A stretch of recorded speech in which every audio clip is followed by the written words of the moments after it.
am guten Arbeiten.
So, jetzt aber.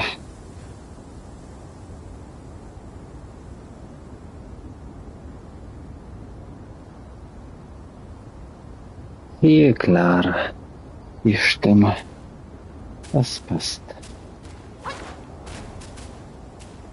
Okay. Jetzt habe ich neuen Skill freigeschaltet.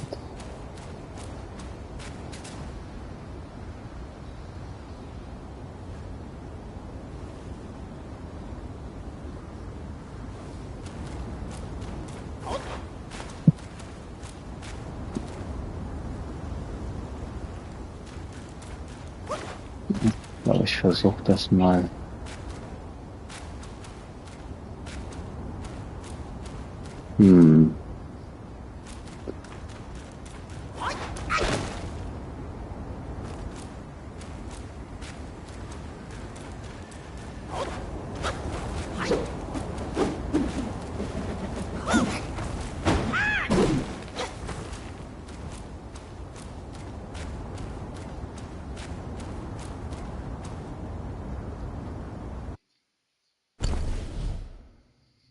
Jetzt, wo sich das Natürliche anfühlt, will ich ein bisschen was wissen.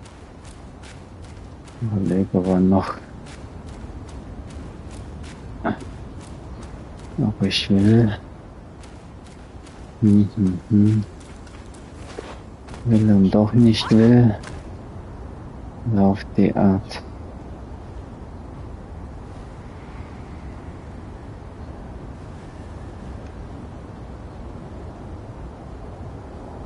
Guten Abend.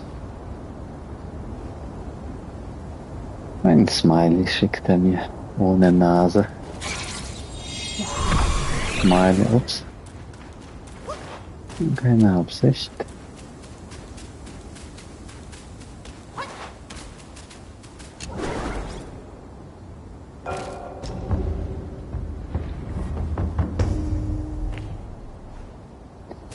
Na, wie war der erste Tag?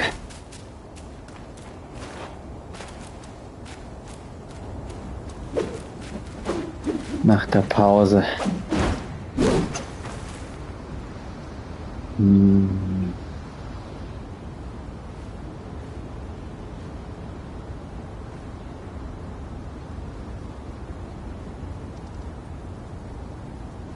Ich glaube, ich lasse das, wie es jetzt ist.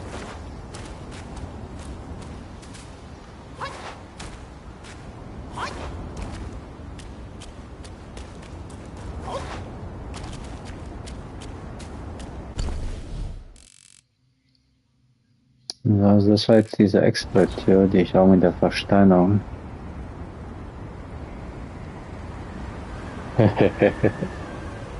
Ja, wir werden nicht mehr jünger.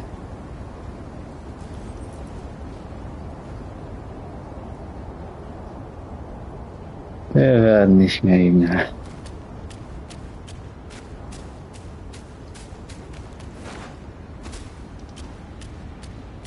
Ich habe letztens bei X ist noch eine Tür auf einer anderen Seite, was? Da war, glaube ich, eine Tür, die ich nur von der einen Seite öffnen konnte.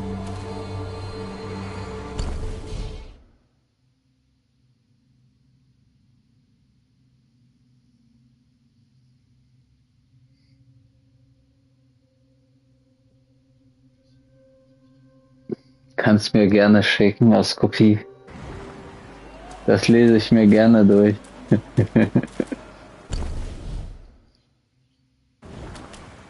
Das ist neue Wege. War mir bekannt.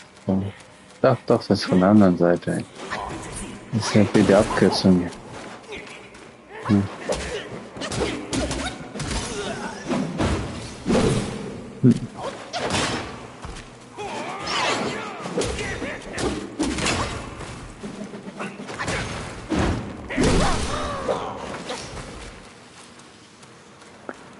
Genau, es war die Tür. Ich hatte die noch im Kopf, dass da eine war, die man nur von einer Seite öffnen konnte. So. Ja, Krypto ist ein spannendes Feld, glaube ich.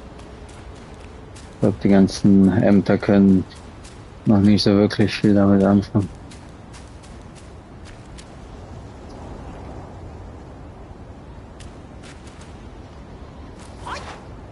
Ja, aber könnt ihr das nachverfolgen? Weil Krypto ist ja ohne Schlüssel und so ja gar nicht zugänglich.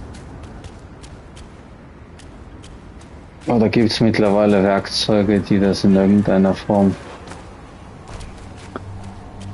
Weil ich habe auch bei meinem Vater habe ich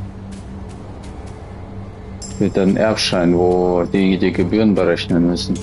Ich habe immer noch keine Gebührenbescheid dafür, weil das hängt vom Einkommen ab. Weil ich nicht eingesehen habe bei all seinen Kryptosachen, der hat ja über 50 gehabt, irgendwelche Bescheinigungen anzufordern. Ich habe nur eine Übersicht geschickt, dass die von wegen das sehen, was da war, aber wenn die mehr nachprüfen wollen, müssen die halt selbst dahinter gehen.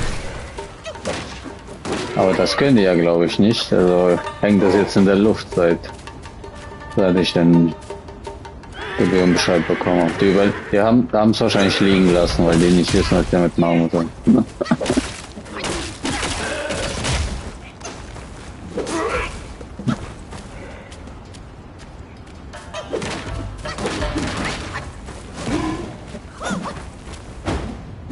Hat er sich wegteleportiert? Ah ja, hat sich reserviert. So weit weg war ich doch jetzt nicht. Zum ersten Mal, dass er so resetten. Was sind das für kleine Viecher? Das ruckelt auch irgendwie. Oder leckt.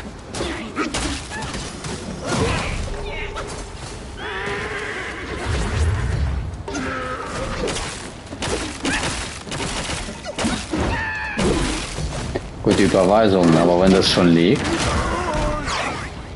Ja, ich muss mal kurz gleich schauen, was der genau geschrieben hat. Nur am Anfang gesehen.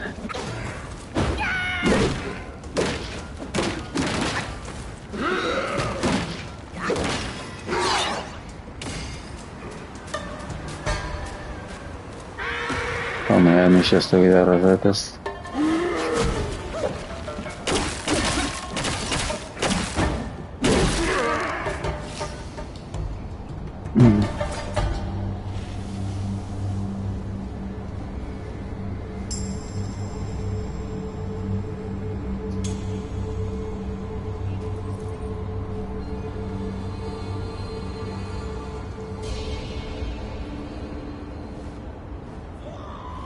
Ich meine, da soll ja, Krypto ist ja deswegen interessant, weil es offen sein soll. Jede Überweisung und alles soll ja nachvollziehbar sein.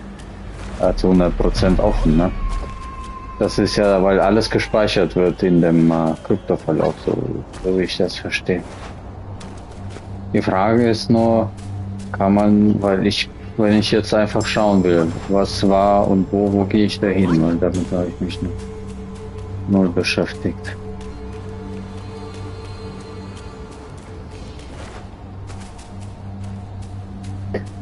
Da müssen ja auch irgendwelche Nummern wahrscheinlich bekannt sein oder sonst irgendwas.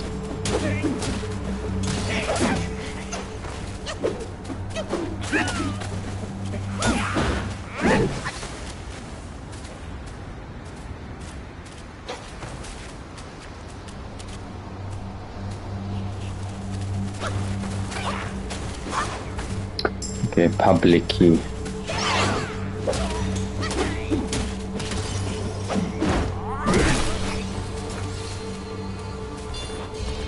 Eigentlich, also es ruckelt irgendwie. Brüllt wieder einer.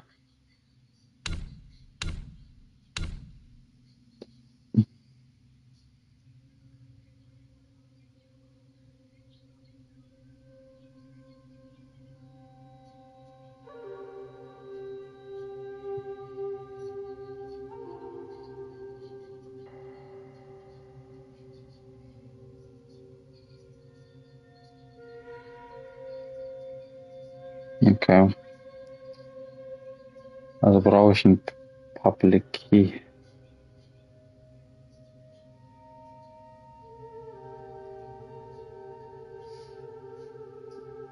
Zum Beispiel Bitcoin.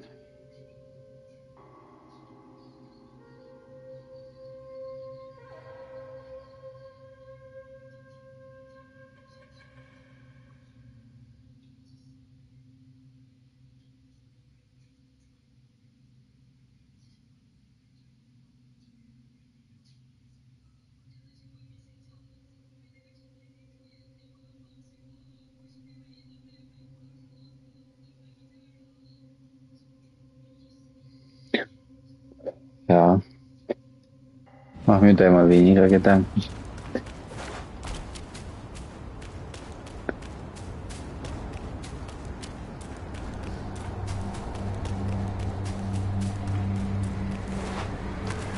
Das können wir bei Gelegenheit mal, wenn wir uns wieder sehen. Oh, oh, oh, was ist das? 小猴子，我在这里。波浪 Little 图 monkey. 摇一摇。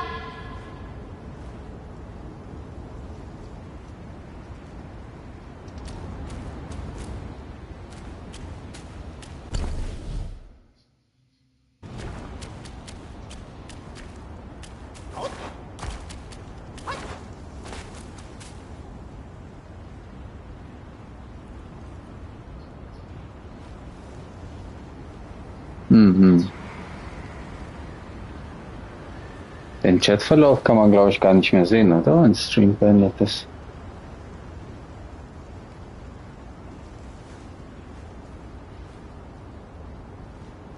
Oder war das bei Twitch? Entweder bei Twitch oder bei Ding kann man den Chatverlauf, glaube ich. Content. Auf einem älteren Stream. Ja, da sind keine Kommentare mehr. Also man kann auf die nicht mehr zugreifen, zumindest nicht.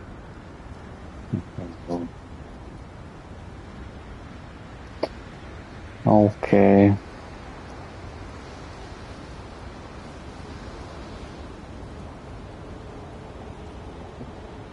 Ah, so use, sagt er mir. Use. Was used er denn? Also eins von diesen Dingern hier. Das war ein Item, glaube ich, ne? 爹爹说，风沙散了，病就能好。 Also das stops. 一看你就是外乡人，别皱着眉头，这里可好玩了。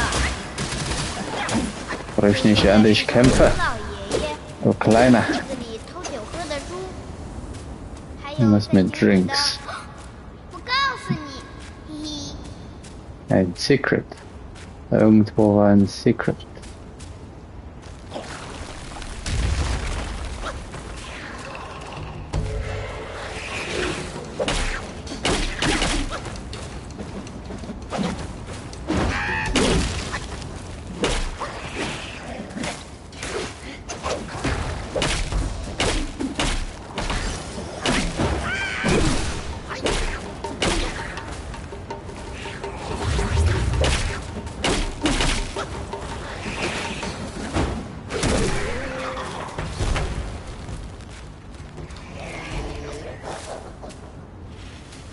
Der explodiert nicht.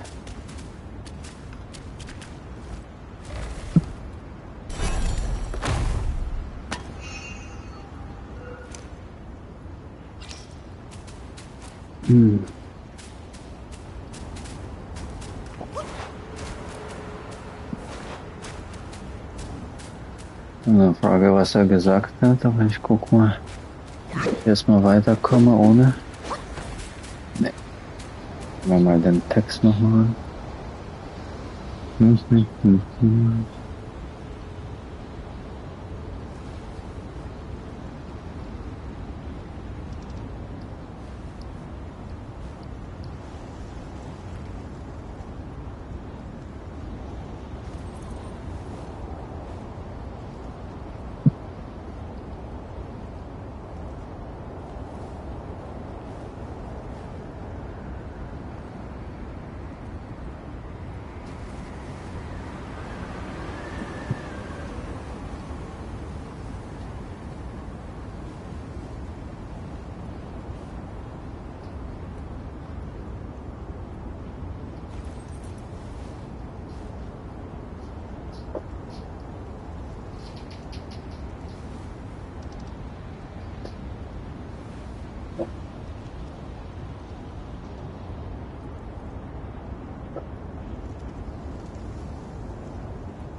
Okay. Also der hat vom Piggy, vom Schweinchen gesprochen und vom Steintürmen. Die habe ich ja beide schon getroffen. Und von einem Brunnen hat er gesprochen. Ich weiß jetzt nicht mehr, ob ich einen Brunnen schon gesehen hatte.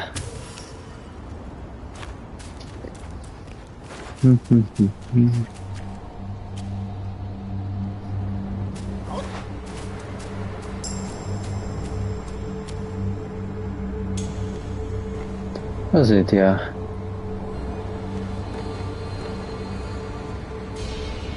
Strange House haben die mal wieder repariert, die Brücke. Die Brücke. Hm? I can't hear. Die Brücke. Die Blecke, was? Die Brücke. Die Brücke, ja, die Brücke. I have the headphones, I don't hear. And you don't speak clearly, eating. What?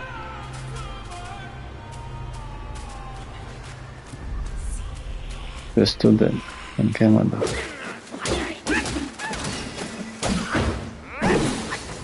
Den abhauen.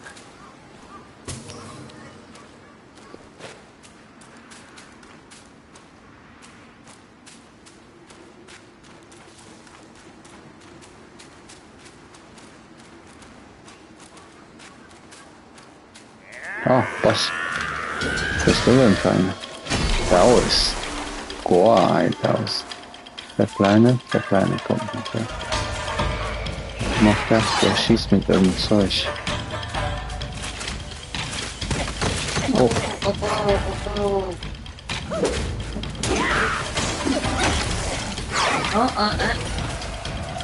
Das Zeug gefällt mir gar nicht, was er da versprüht.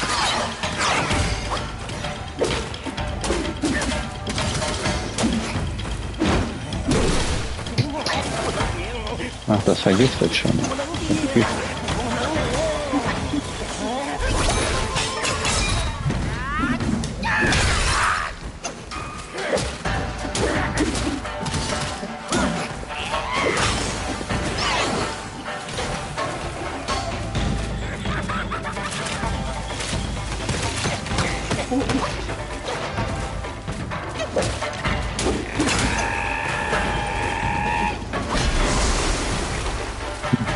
Das weiß man.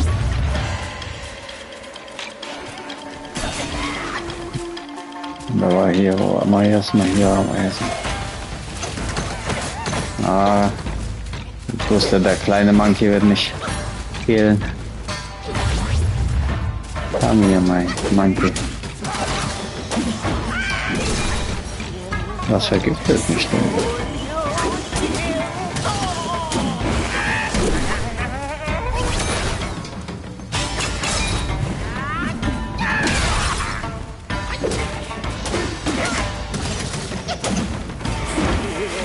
Are you watching me, my panda? Can they searching me? Oh, he is angry. He looks angry. Oh, hat er mich schon da getroffen? Der kleine Sack.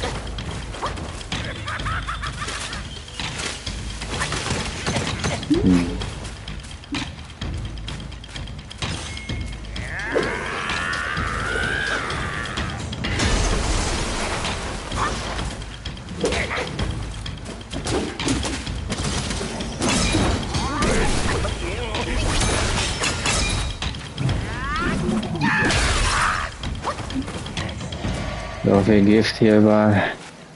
Ah, kein Heil.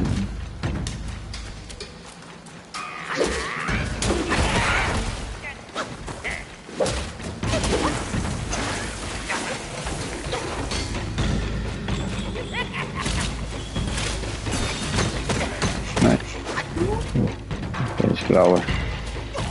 Machen wir einen Stein. So viel Gift hier im Weg.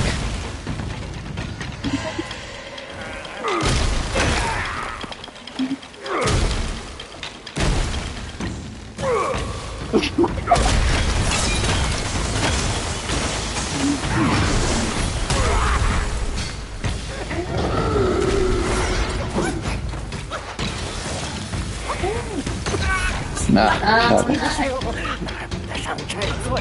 Hä? Nein. Nein. Nein. Sehr gut. No, I die. Giftmonster. Sie hat so viele Augen. Giftmonster.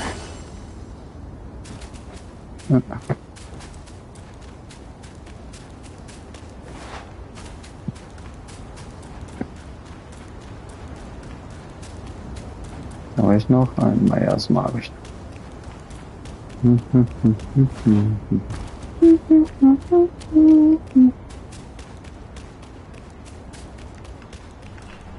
Nur andere in die Richtung. Ja, komm.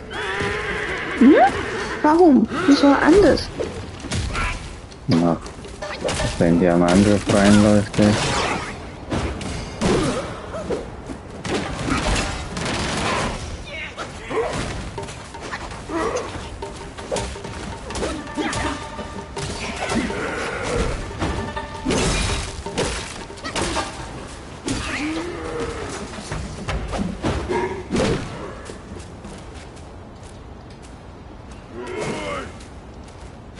Komm da raus, da.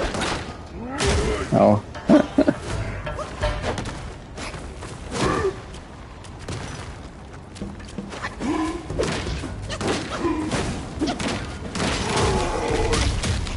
Oh. Der hat mich, glaube ich, noch nie gekillt. So Es gibt was. immer ein erstes Mal. Hm? So was. Ja, hier. He stunlocked me. Stun and lock. Kill me. Ah.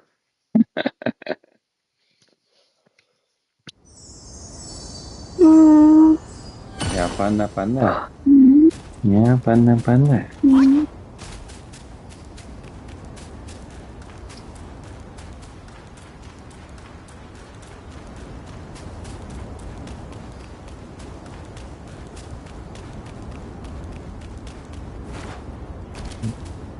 Jump, jump, jump, jump, jump.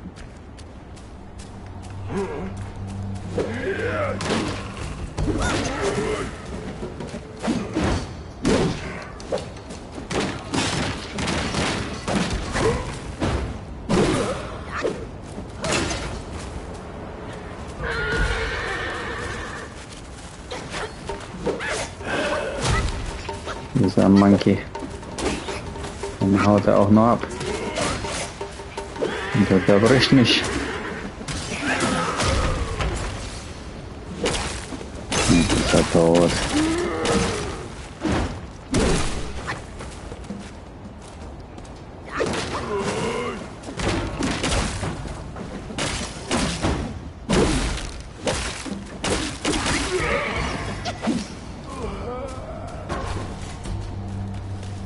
Okay.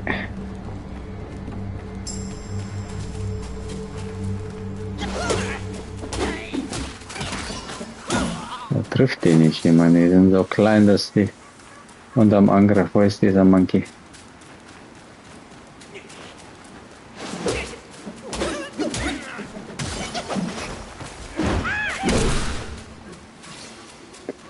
So, weg mit dir, der Kleine.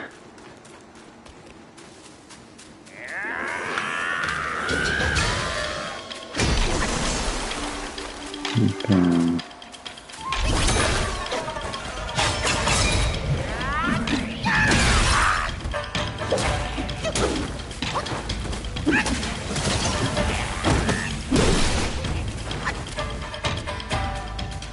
Ich hätte mir das Antigift für später, glaube ich, ist der Geist ja schon vergiftet. Er ist ja nicht ja schon vergiftet.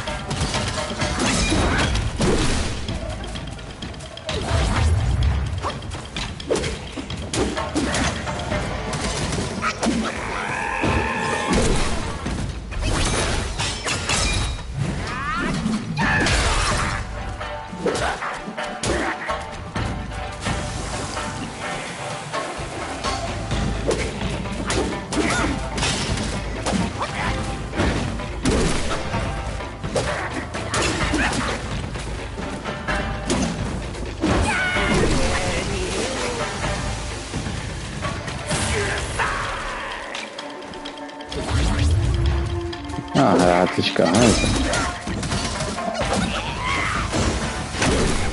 Beim ersten Mal gar nicht aufgefallen, dass er sich heilt.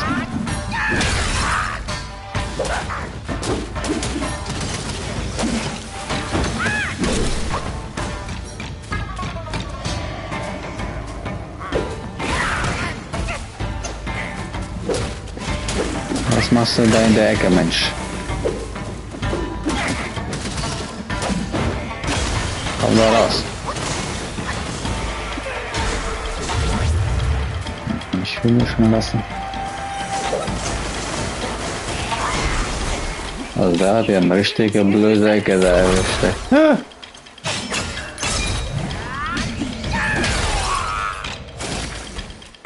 Kein Zugang zu ihm, außer von vorne.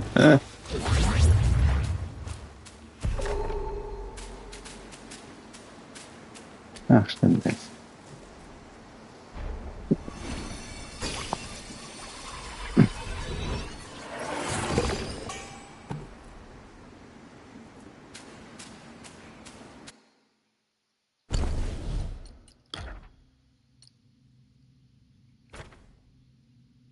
Maximum Mana. Hm.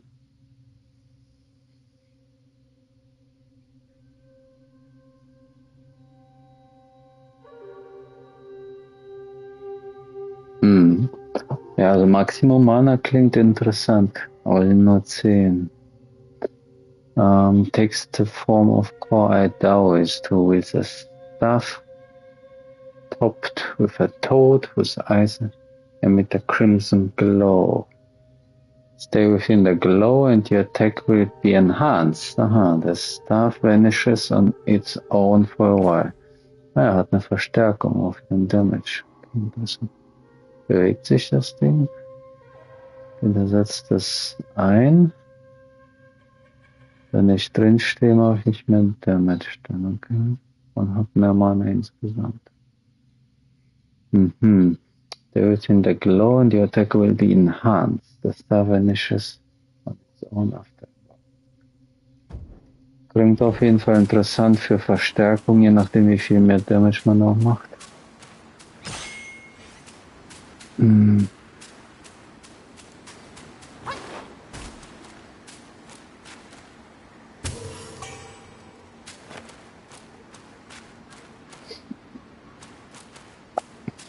Da sitzt einfach da das Große.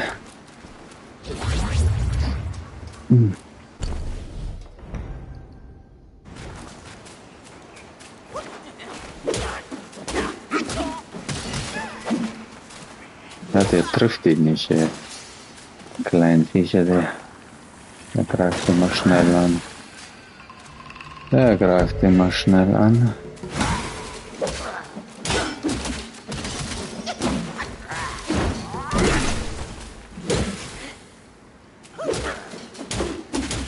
nicht stärkern lassen.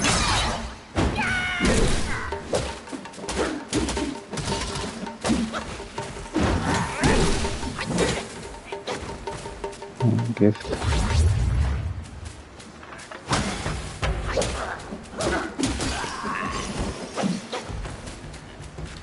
Und schwer nutzen sollen. Ach, hier ist ja ein Verein scheinbar. Kann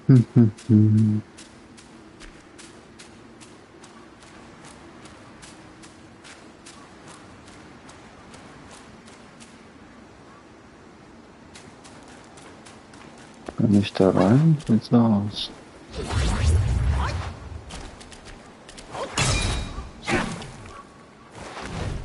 Ne, komm nicht auch.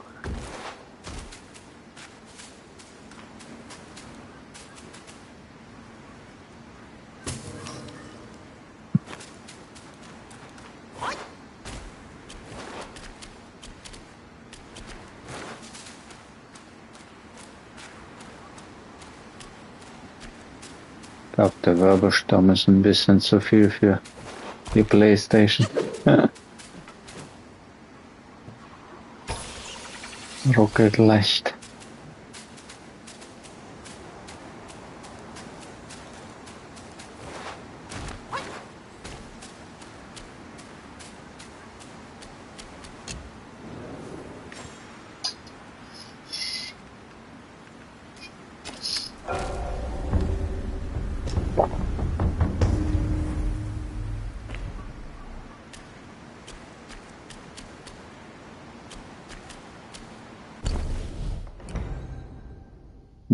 Das ist die Anknüpfung an den anderen Weg.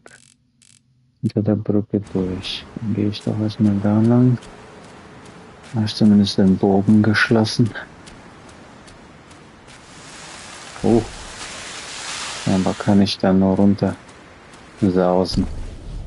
Das klingt doch interessant. Machen wir doch gleich mal.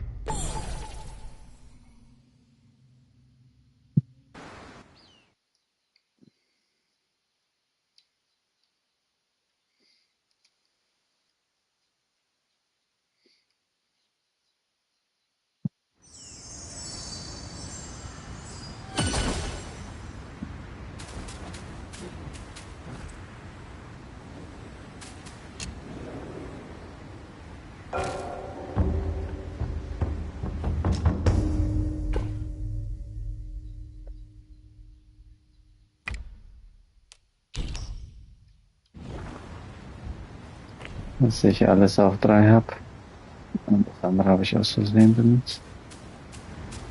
So.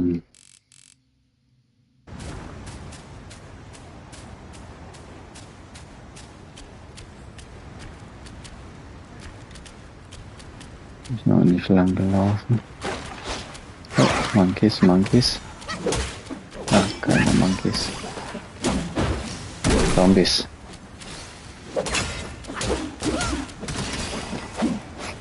Die trifft man zumindest.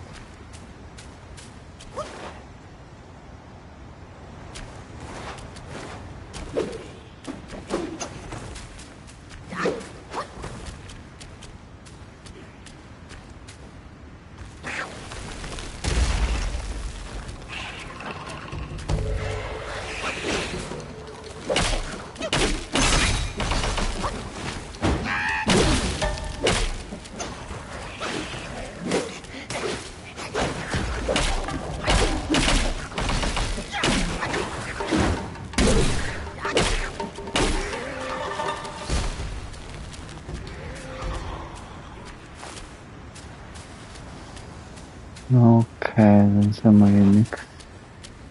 Kleiner Raum. Ach, das hier wäre so ein blauer. Oh. Aua.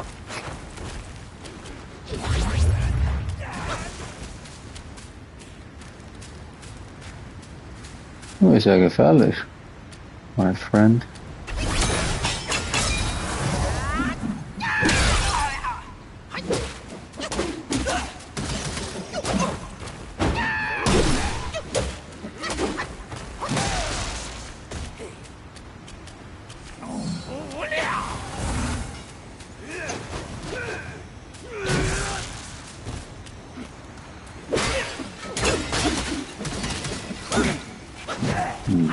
Da ruckelt irgendwas.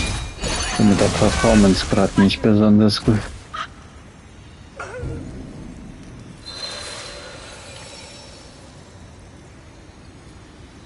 Gestern lief das besser.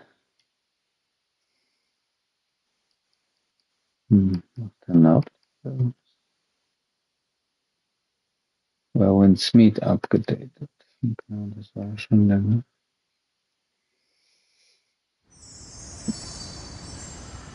Das ruckelt schon beim Wiederkommen. Strange.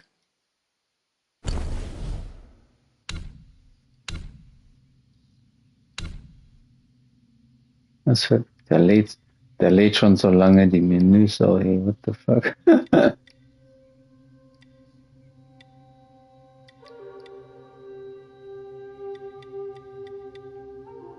Dann gibt's ja sonst nicht, kann ja sonst nichts. Normale Performance Mode. Na, ich versuche mal den anderen.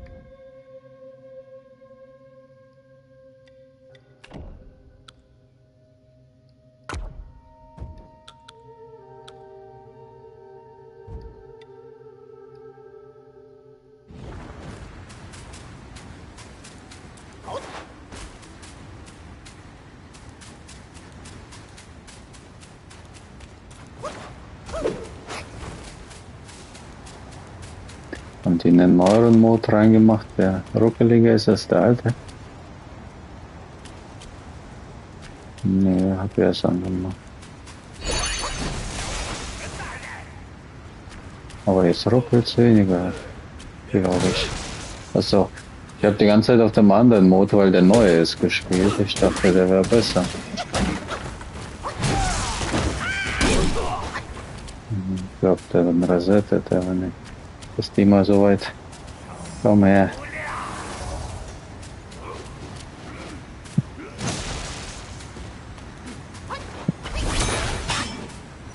Also ich habe ja noch links voll.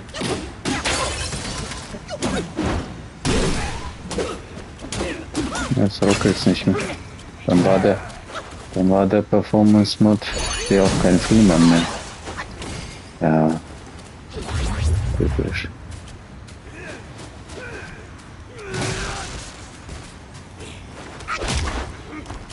Haben die verschlimmbessert.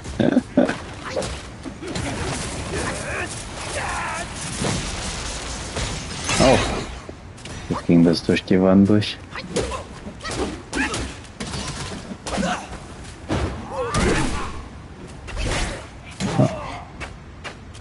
Na, jetzt hat er mich verbrochen. Dass die sich alle in Ecken verstecken hier. Komm her.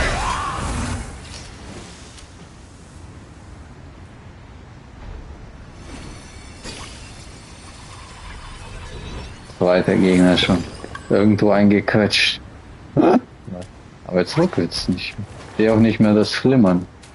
Habe ich die ganze Zeit im falschen Modus gespielt. Also das ist der ältere Modus, haben die gemeint. Bevor das Update kam. Und die hatten mit dem neuen Performance-Modus Verbesserungen gemacht.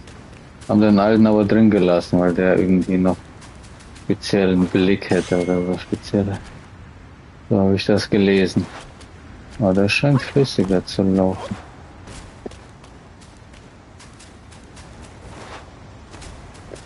Flimmern sehe ich auch bis jetzt nicht. Schauen wir mal. Ah, hier hat es kurz geruckelt wieder.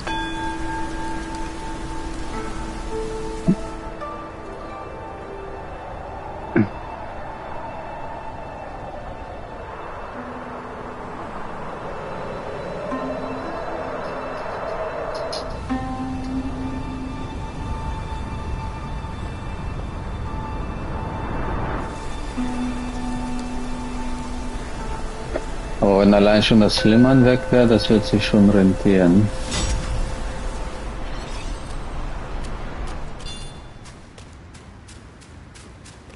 Ich mag dieses Flimmern überhaupt nicht.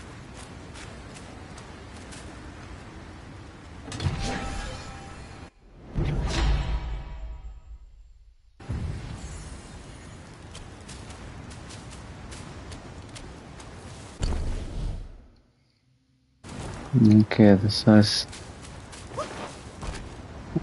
ich habe mir das noch nicht angeguckt. War noch neuer, ne? Was ist denn da? Ach, da. Take the form of a red governor. Leap up with your staff and shoot lightning from its tip to strike at foe. Stealing thunder. Schießt er in alle Richtungen? Das wäre aber vielleicht so eine Fernattacke. That increases thunder damage.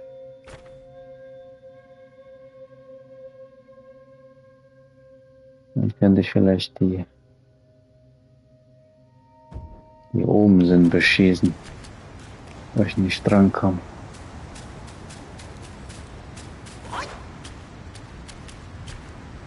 Kann ich hier runterfallen? Ist der Weg zurück dann? Ah, hier. Werde ich entlang schlittern. Freue mich schon drauf. Schlitter, Schlitterparty.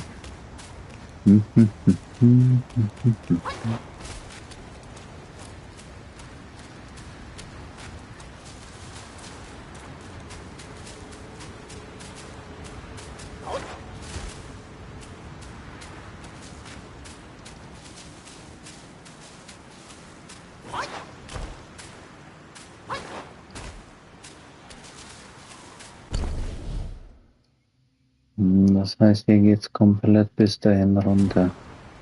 Okay, ich komme auf den Weg, irgendwas ist, wo ich hinjumpen kann.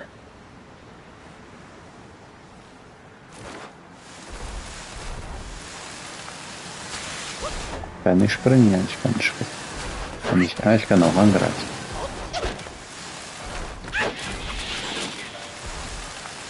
Ah. Häng ich fest? Kann ich springen? Also.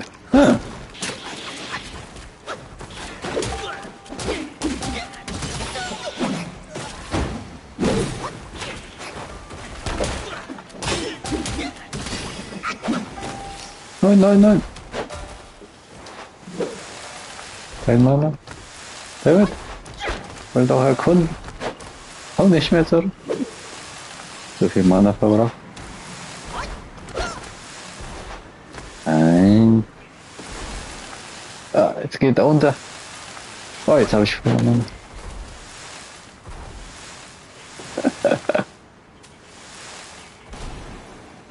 Ja, ich schlitte einfach nochmal von oben vielleicht. Ach, doch, hab's nochmal. Nein. Blödes. Hey, lass mich. Oh. So, was haben wir hier?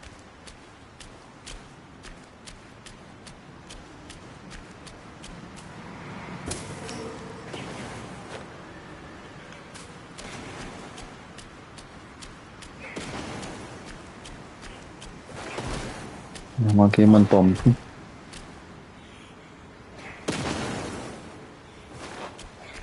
Und Raketen. Dann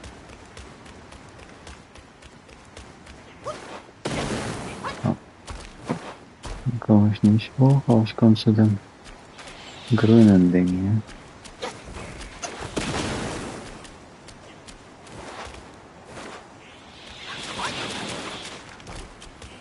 Ja, da ist eine Kiste.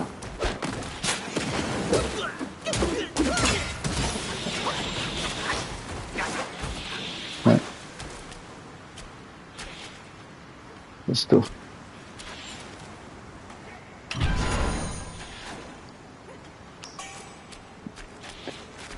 Iron Ball. Der wird, glaube ich, etwas noch für nichts verwendet. Was soll ja für Verstärkung sein?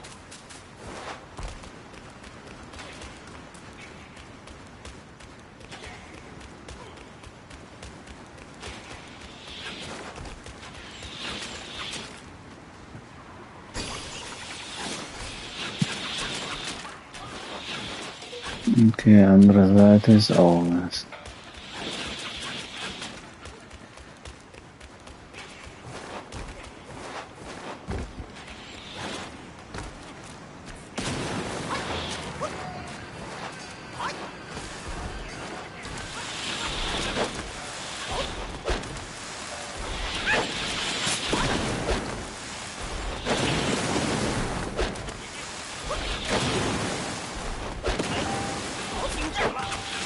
Komme ich nicht hin?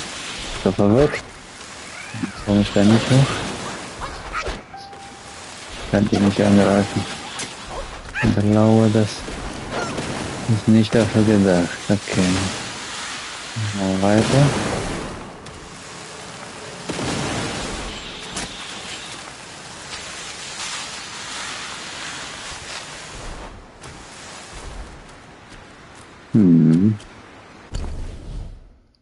Nochmal. Links glaube ich noch was.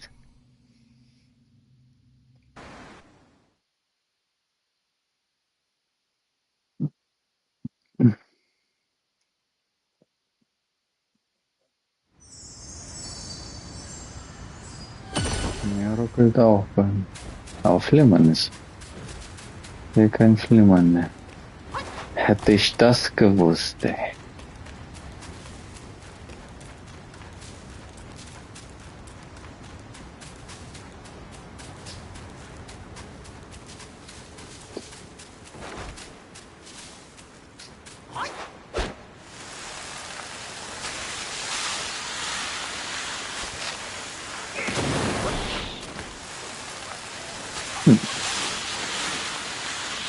Hier hatte ich die Kiste geöffnet. Bin ich da fest. Und hier links kommt gleich auch nochmal.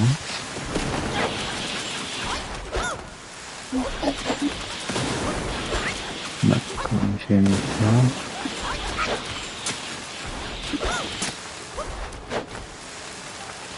Na. Oh, kann das schnell gehen?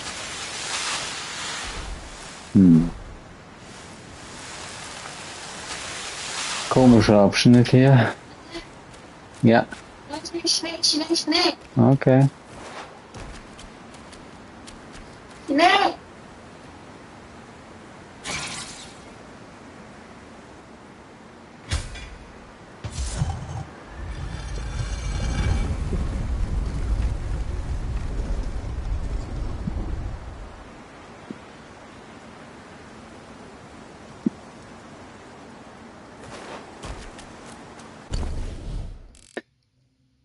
Ja, ich hatte das kurz probiert und habe Ruckeln gesehen, dann habe ich wieder auf das andere geschaltet.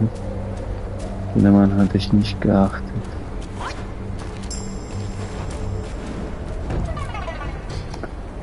Yellow Information. Okay. Also außen habe ich glaube ich schon alles erkundet. Hier war ich noch nicht. Was man da irgendwie reinkommt. Das sieht so aus, als könnte man da noch rein. Wobei könnte auch einfach Gebirge sein wie hier. Okay, und der andere Weg war Seller. Ist hier neu gekommen. Das heißt, jetzt laufe ich ins gleiche Gebiet. Mhm.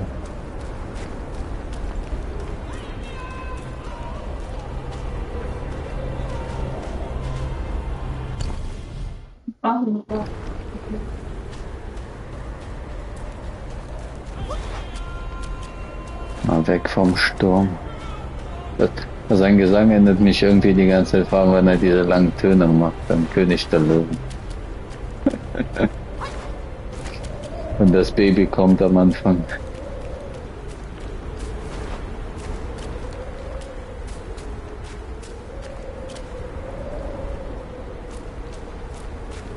Haben wir hier Schönes?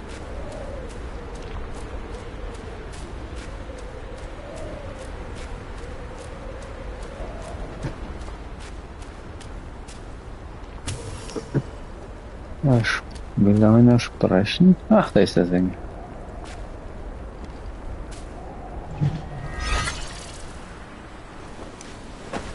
Ah, ne, doch nicht der Sänger. Ach, das ist der Verstärker. Macht er wieder was Neues für mein Gurt.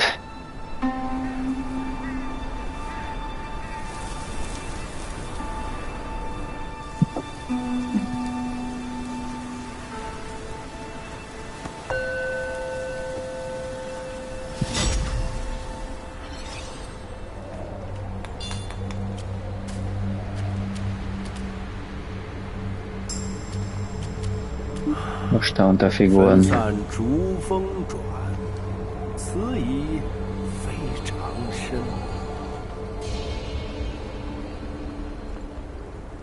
我呀，算准你会来到这里，天命便是如此，一步一步，有缘有故。此间藏一珍宝，乃当年泾河老龙王被斩时脱落人间的鳞片，他人无法得见。小友可否在这黄风里见过？当年泾河龙王违抗天命，玉帝震怒，欲行连坐之罪，吓得那四毒龙神躲藏了起来。神仙又有何意？只要染了因果，不过都是盘中餐，池中物。江河怀起，四毒龙神，生死已定，你我皆然。Der Typ nervt echt mit seinem Gesang hier dahin.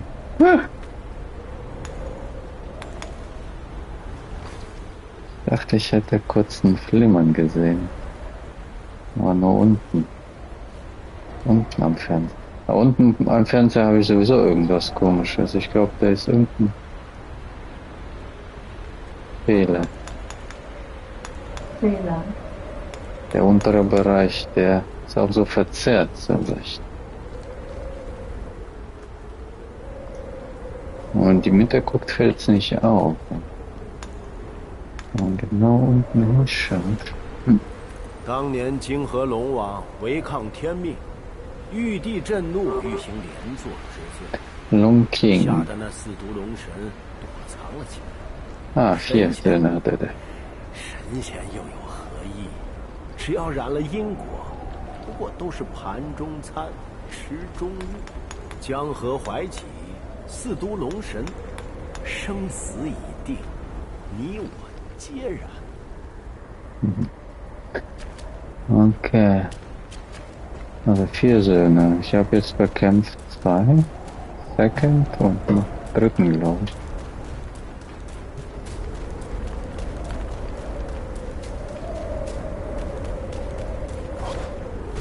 Es sind, glaube ich, noch andere Söhne bekämpft. Von einem hatten die erzählt, dass er irgendwo im Westen sein soll.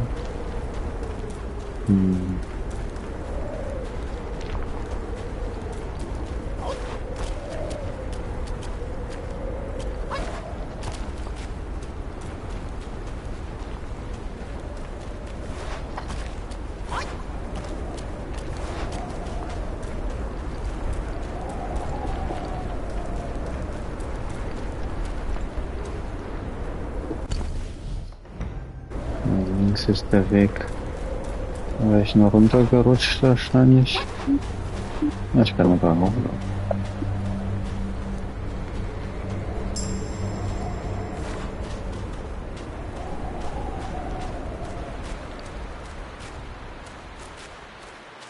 Okay. Aus dem Blickwinkel sehe ich nichts Neues.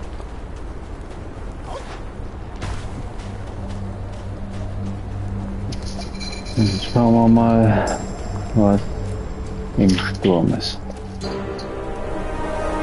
有生就有道，有高山就有深渊，有天地悬殊就有腥风血雨，我逃不掉，你也逃不掉。 Der stand jetzt die ganze Zeit da und hat im Sturm gemacht. War dem langweilig. Yellow Windsage, ist noch nicht mal ein Bruder, aber der hat einen Kopf in der Hand.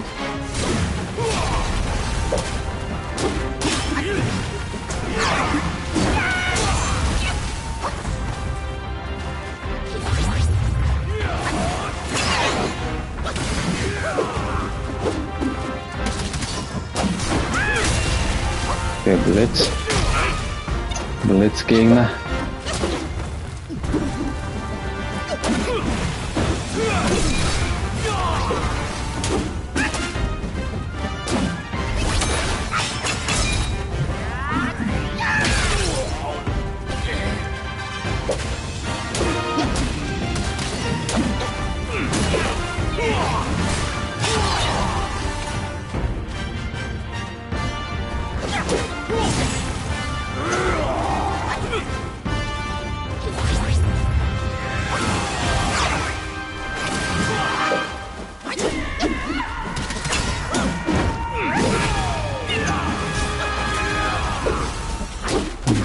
Lass mich keine Combo machen. Manchmal schon. Ne?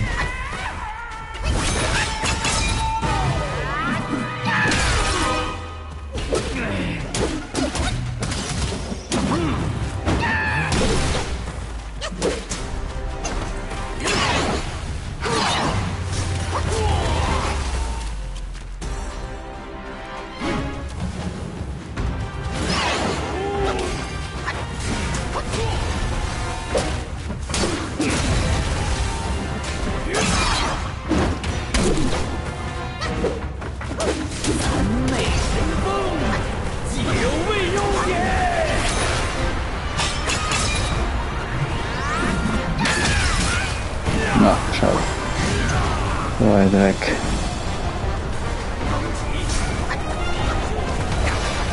Was macht er jetzt? Greift mich an.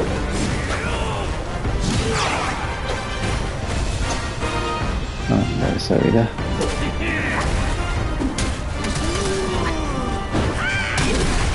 Aua. Hat er mich hochgedreht. Ja.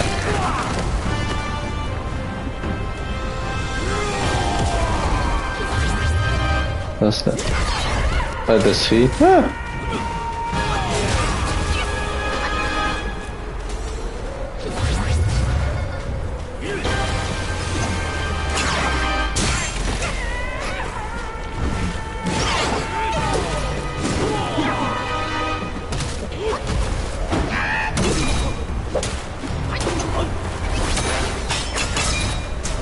Boah, ist so weit weg, na, der ist außerhalb von dem.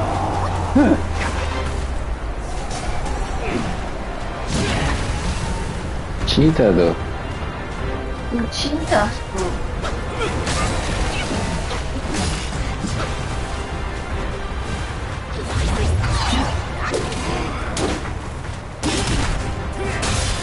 ，Schon wieder.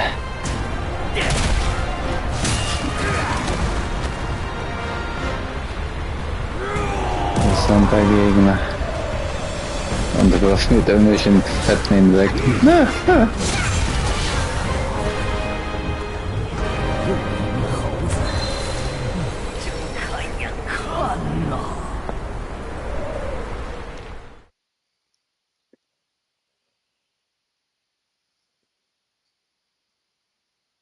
Yellow Wind King, ja. Das ist der König schon? Wirkt wie ein Endboss, aber. Ja, den Bogen habe ich noch nicht erkundet.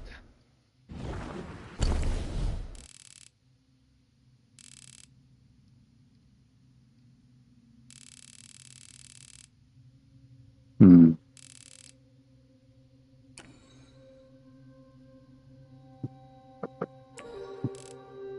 Ich habe noch nicht alles erschlossen, glaube ich. In den Wasserfall bin ich noch nicht reingekommen. Wollte das Schweinchen noch irgendwas?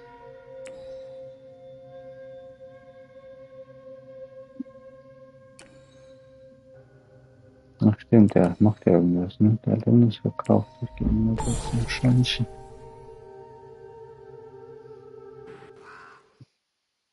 Ich wusste nicht mehr, ob ich ihn nochmal irgendwo verfolgen soll.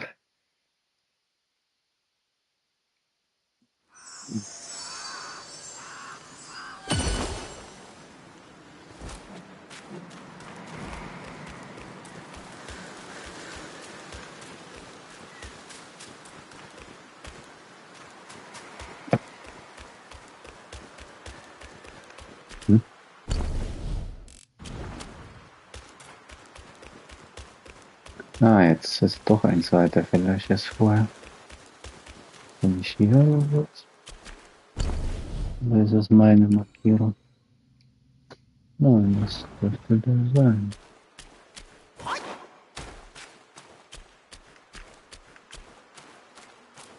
Oh, und da ist der. Ach, ist der nicht unten? Ach, das ist der. Nicht der Schwein. Das ist der untere. Wo ist das Schwein jetzt wieder hin?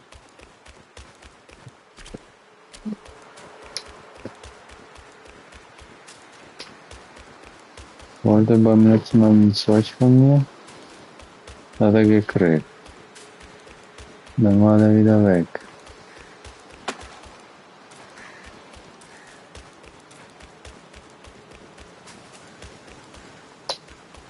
Und irgendwas von einem Brunnen haben wir erzählt, der Kleine.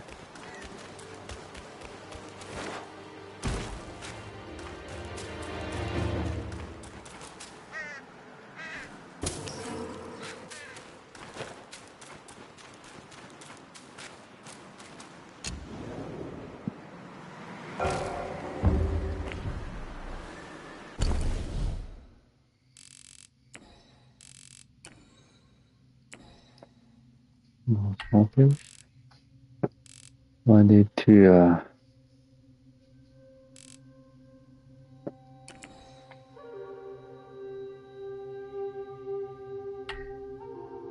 Bin ich auch lang gelaufen, das ist der Weg dann. An der anderen Seite bin ich.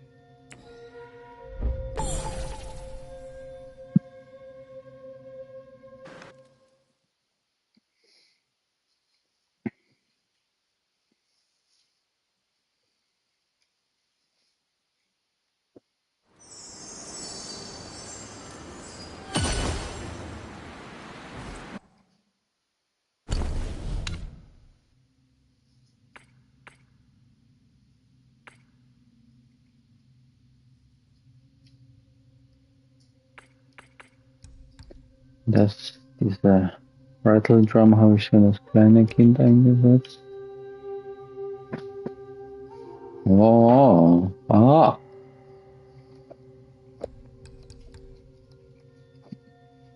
Und die ganzen Buddha-Augen, was mache ich damit? Na,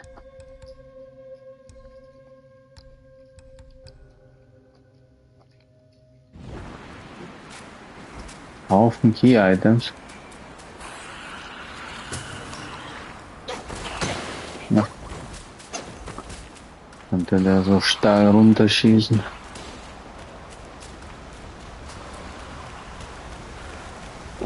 Wasserturm? Wasserturm. Wasserfall. Bin ich noch nicht. Vielleicht ändert sich ja was, wenn ich den einen besiegt habe.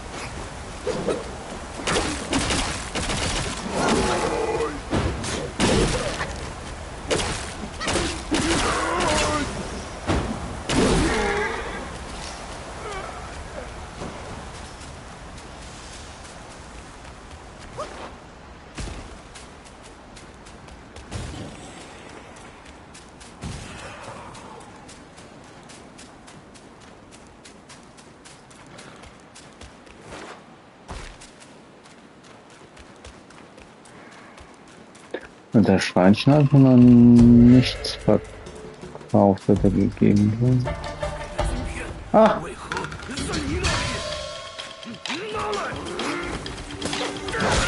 Okay, gut, dass ich nochmal hergekommen bin.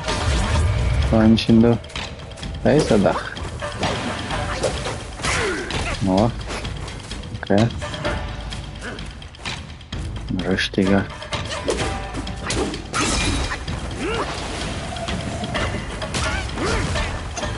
Der rennt auf einen los, nachdem er geblendet hat. Ja. Schießt er irgendwas? Achso, der wirft Zeug. Der wirft um sich.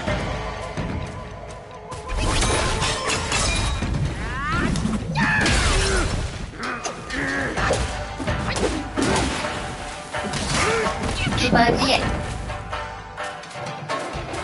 Übergeht. Übergeht. Panda. Weil.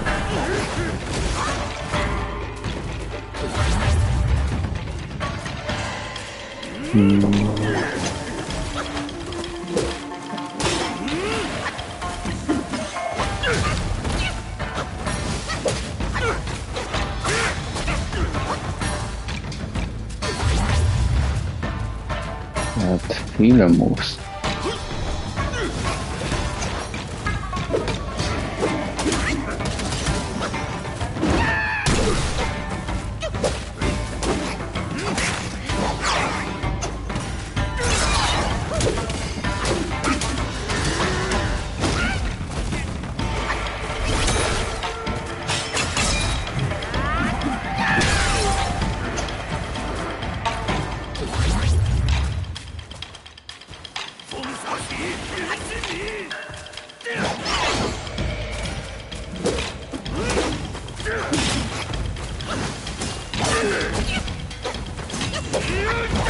Ja.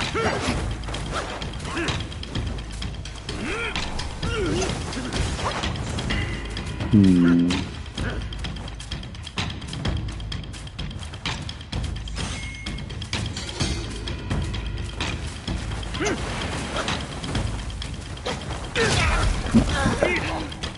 Sein Hörnchen. Another bash.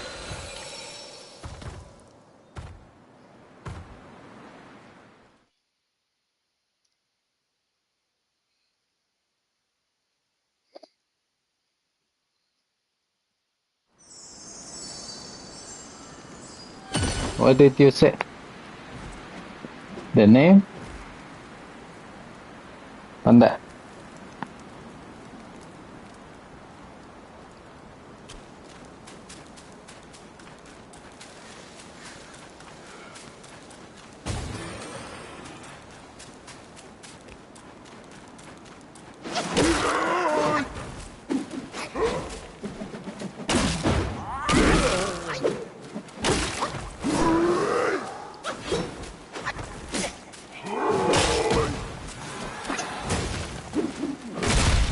Und ein Stein noch.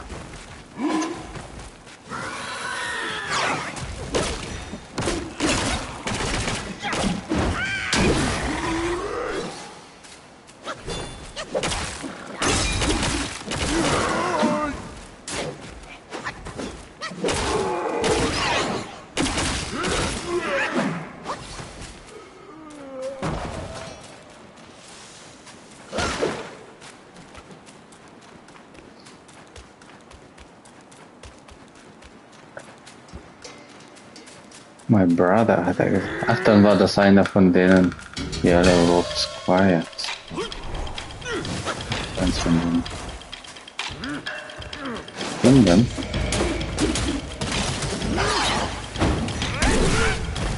Lass ich nicht unterbrechen.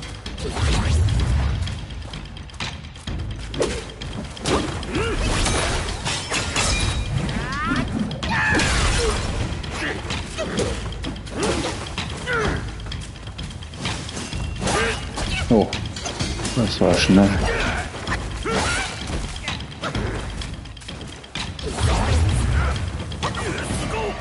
Ja, er macht seine Nägel werden lang sich. Und ein Speer hat er von dem Bombenspeer, was du nicht alles hast, manchmal. Was du nicht alles hast.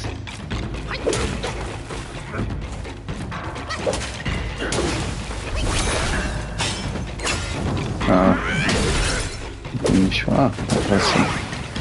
Da war.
Intensity.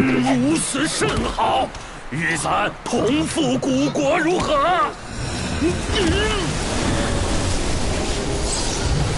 Na, jetzt macht er die Tür auf. Wie so ein Schatten.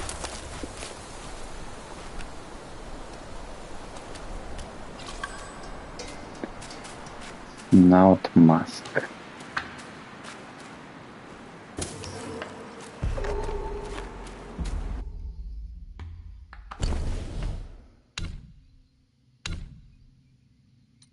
Ah, habe ich eine neue Maske. 17 Silber. By short duration after using the gourd, moderate increases attack. Training from using gourd for a relatively long duration. Oh.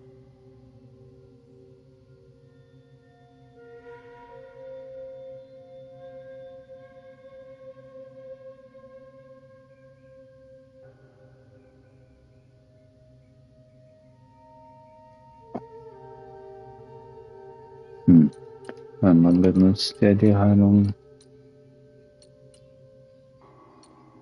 so oder so. Willows. Thicker thin. Find the use in every wave. Man not by face but skill. The worst one should perceive. Weave. Aha. Find use in every weave. Not wave. Weave, ja. Mhm.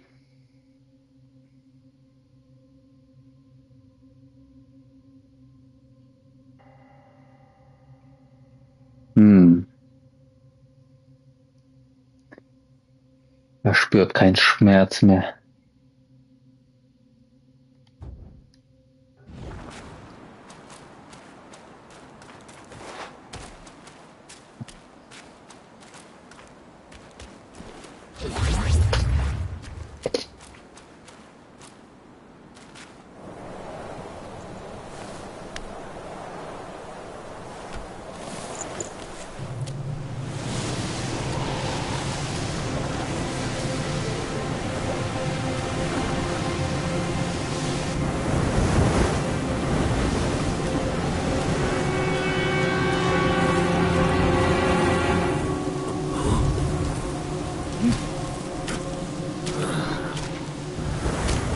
今人不见古时月，今月曾经照古人。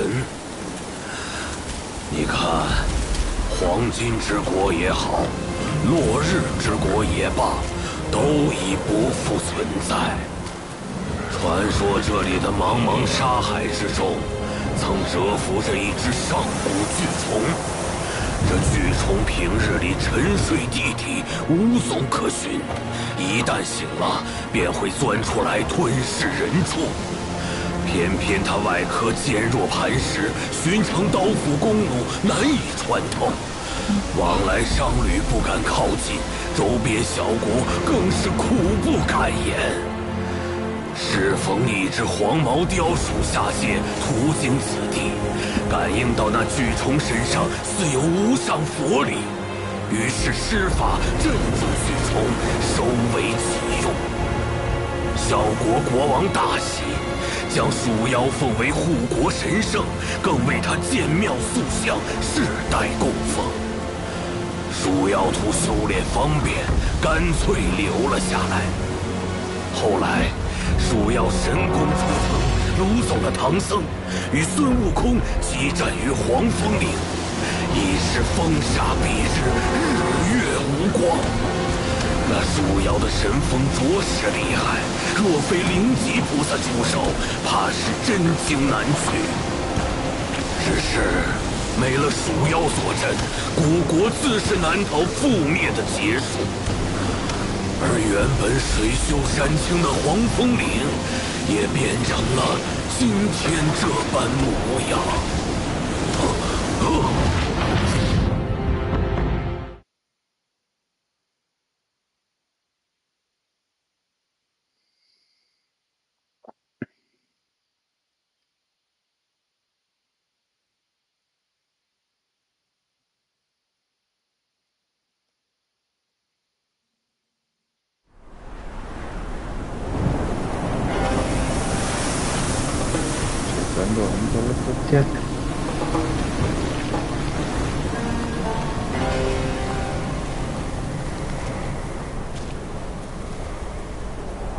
Bin ich auf einer anderen Map jetzt?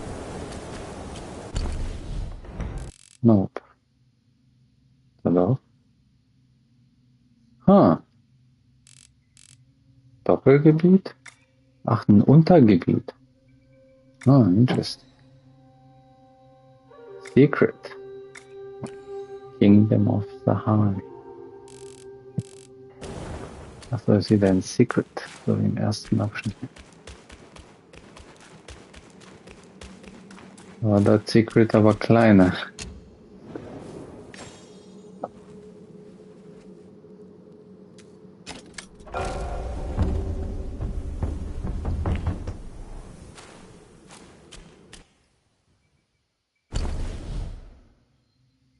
Mhm.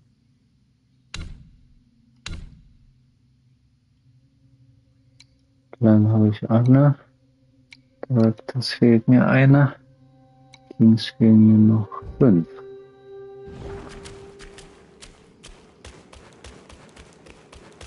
慢着，过路的，从哪儿来回哪儿去，再往前，小命不保。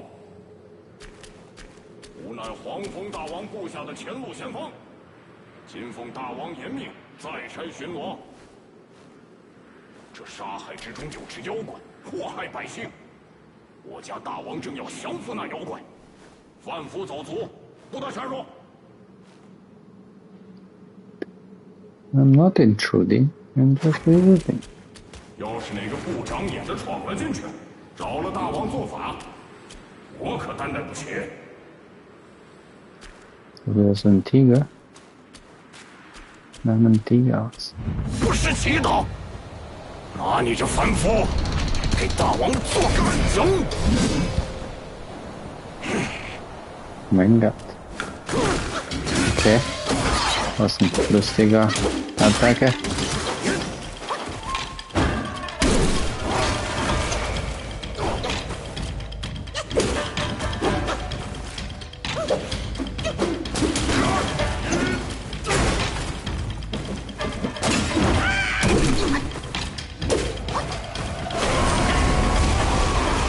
Okay.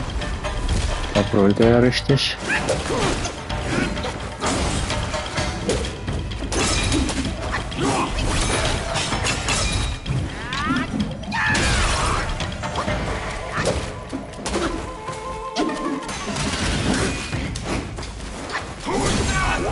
Oh. 正好送去冲击。 Make a fine meal.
Ach nein, jetzt hat er genau dann seinen Tritt gemacht.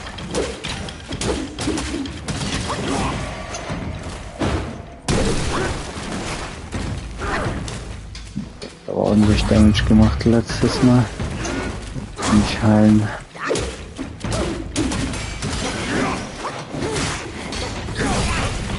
Ja, die hat er gemacht. Erst die Hälfte. Mhm. 是哪来的后和掌门？如何写到此处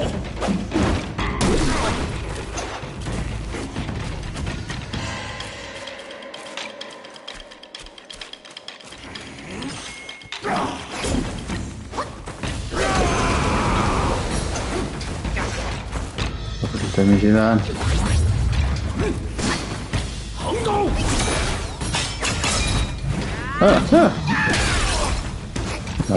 Das ist eine Position, um eingefroren zu werden.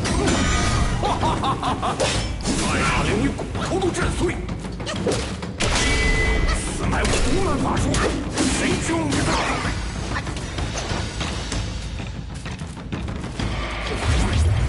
有无在此，休想 Oh, 闯 der 关！ macht das sein.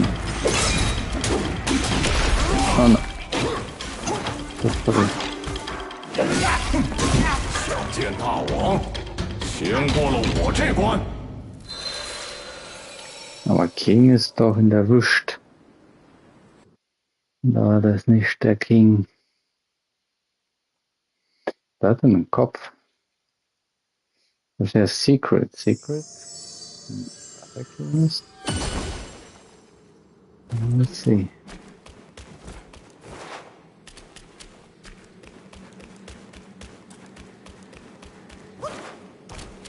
Badum, badum. 刚杀了一个，怎么又来一个？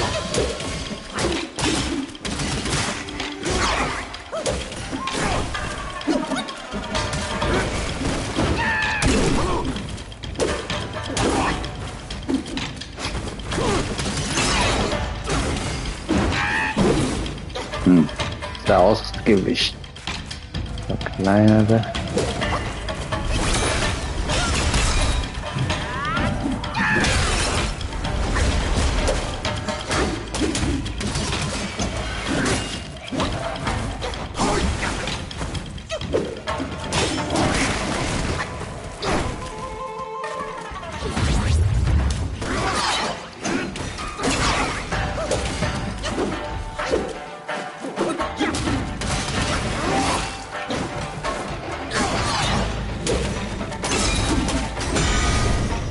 Ah, da hat auch so ein Ding.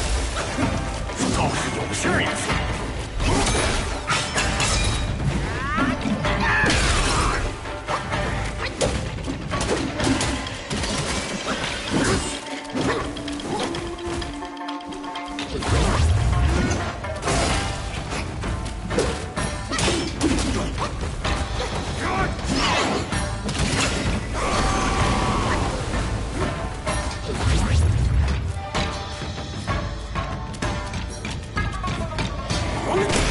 有无在此，休想闯关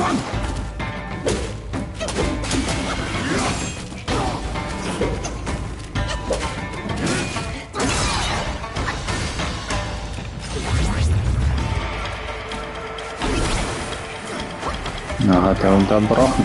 Ah, so kleiner. Weg, weg, weg.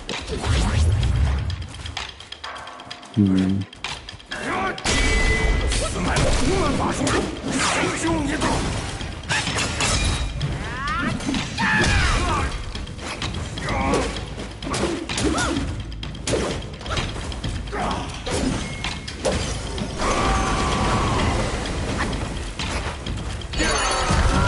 Ah, so kurz. Ah. 横刀，一马，怕了便回去吧。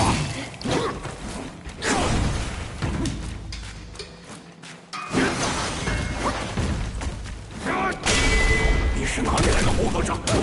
如何学得武功？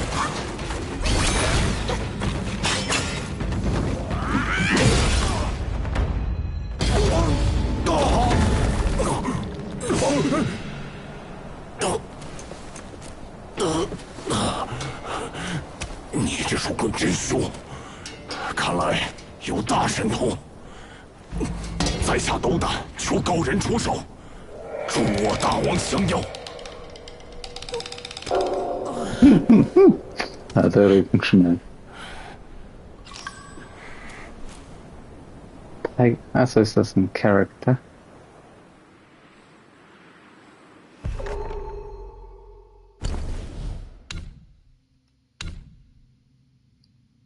Ja.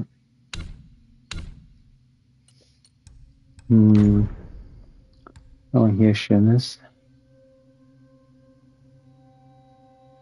Successful hits with light attack combo. Measure increases attack for short duration. Das gefällt mir. Was macht dieses Ding Defense, glaube ich. My king, I'll need 50 Gwai soldiers to bring back that so-called pilgrim and serve him up as a garnish for your supper tonight.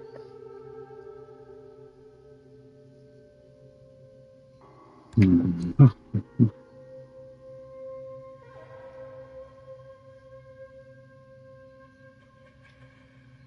Ein Combo setze ich gerne und viel ein. Gibt mir mehr Will. Der ordentlich Geld gekostet ist. Ich tausche das Defense-Ding heute gegen aus.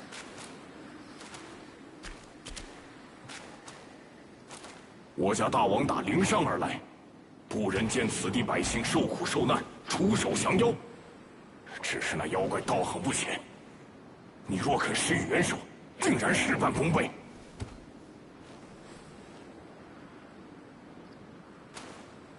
大王就在前面，在下修为尚浅，不便前往，还请高人速速赶去。实不相瞒，我洞中还有未成人的2个孩子。 不能在此送了性命。黄风大王宅心仁厚，是灵山来的正道弟子，你放心去，结个善缘。Also arbeite ich mit dem King zusammen.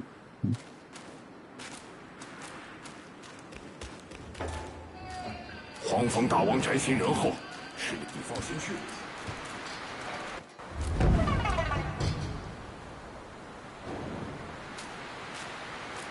Kingdom of Sahara.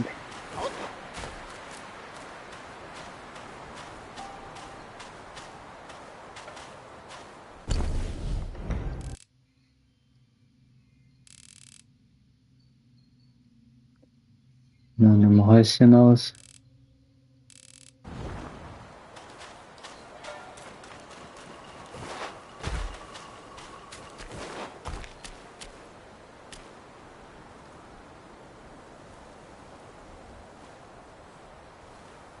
Trommelt der da, das Vieh zu holen.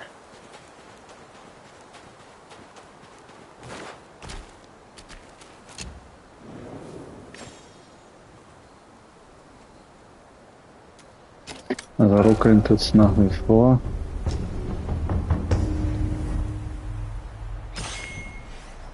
Aber flimmern fällt mir bis jetzt nicht wirklich auf.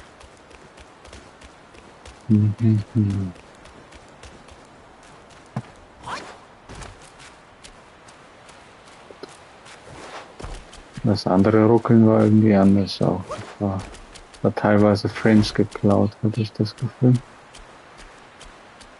Vielleicht in Kombination mit dem Flimmern. Schauen wir uns mal den King an. 先锋败了，想必你有几分神通。那妖怪身上不知有何法宝，与我相克，3昧神风都不能伤他分毫。要引那妖怪出来，需用雷鼓之法。我雷响大鼓，引出巨虫。若你愿前去，待时机一到，夺了他的法宝，我便能施法降服此妖。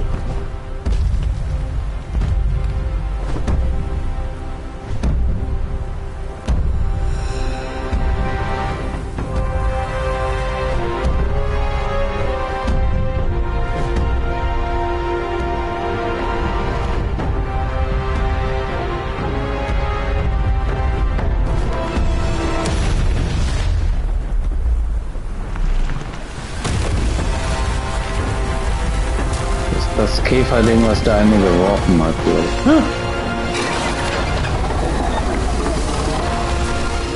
Super.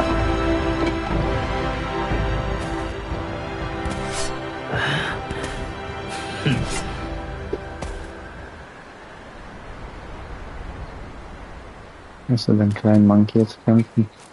Bei der große Ratte da.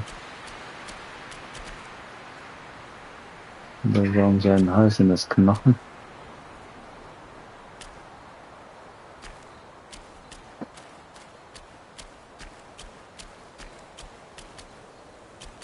Oh, ein großes Gebiet für den Kampf. 雷鼓之法本是这天尽头的百姓为抵御太阳西沉入海的海废之声而发明。海水沸腾，声音之大，可以震杀城中小儿。擂鼓之法解了此难，却又引来了妖怪。他有法宝护身，无可奈何。你既有胆来，恳请助我一臂之力。那怪就在下方沙海之中，请务必助我降服此妖，救此地百姓。Der da. Und der ist ein Speerkämpfer. Bin ich der Fisherman und er ist der Spearbearer. Braucht noch einen Lightbearer. 那怪就在下方沙海之中，请务必助我降服此妖，救此地百姓。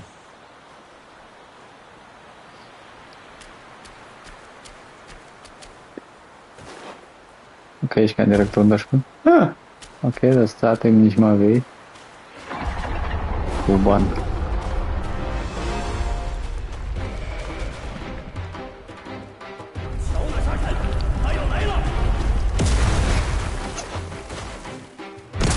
Okay, das fliegt aber eine Weile, bis es landet. Ah.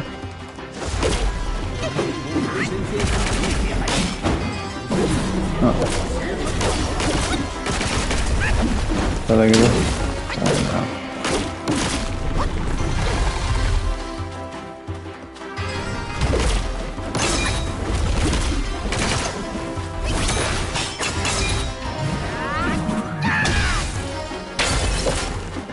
Machen keinen Damage, merke ich was. Ich hoffe, er hat nichts Wichtiges gesagt, dass ich was machen muss, aber ich guck mal. Vielleicht muss ich ihn irgendwie staggern.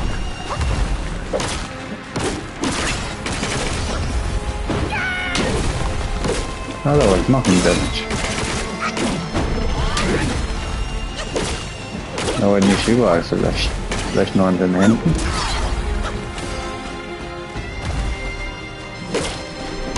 Ah ja, an den Händen.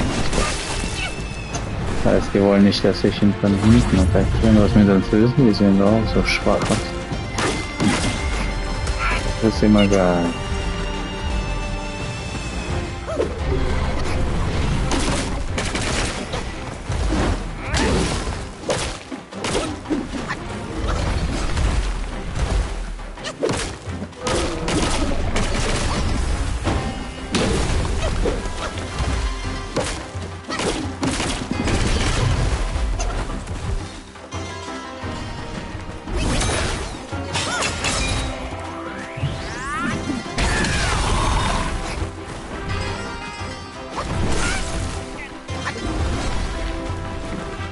Weiter schon.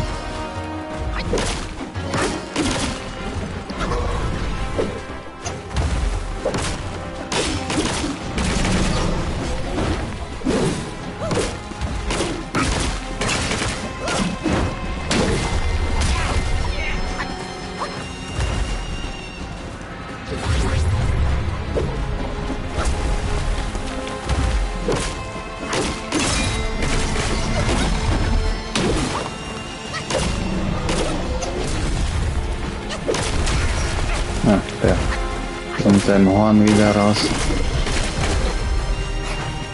Ja, aber ich brauche jetzt... Ah, wahrscheinlich. Na, schade.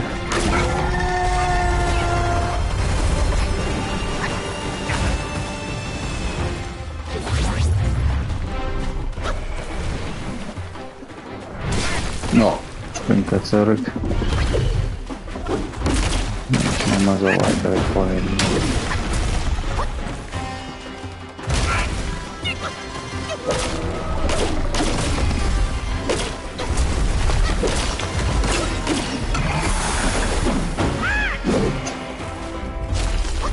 Jetzt verbuddelt er sich wieder.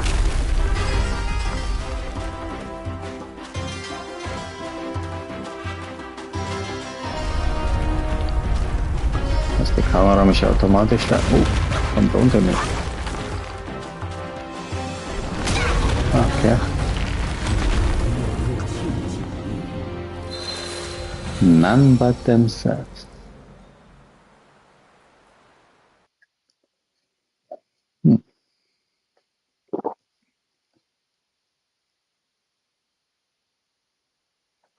Ach, das ist ein King. Ja, boy, King.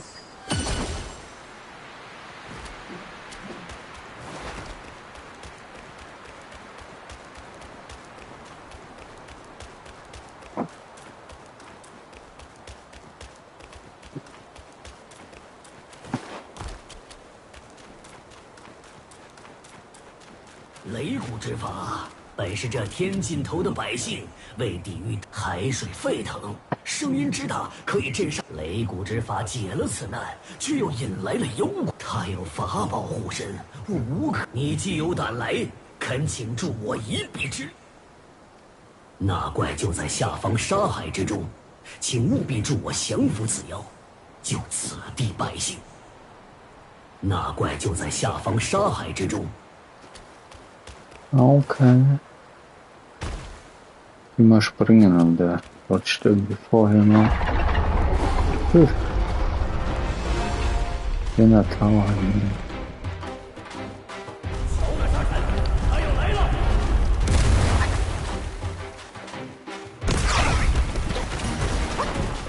Ja, danach nochmal was gesagt, glaube ich. Nee, for the close and strike hard. Okay.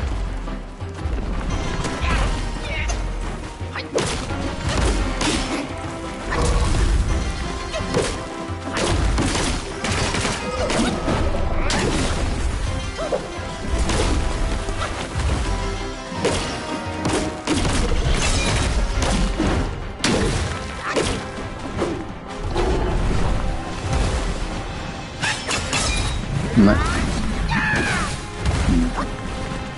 Die einzige Attacke, oder sich so bewegen, jedes Mal macht er lieber nicht den schweren einsetzen.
Jetzt legt er sich hin.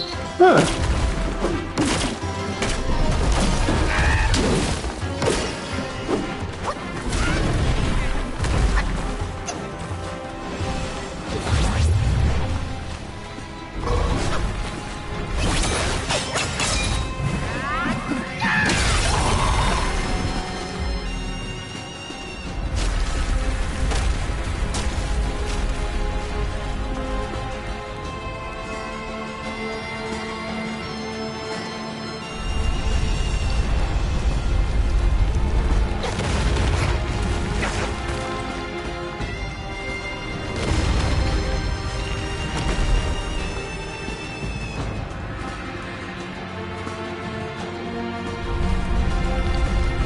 Wir sind aber nett, dass die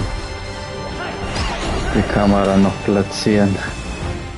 Ach, was ist der unten drunter?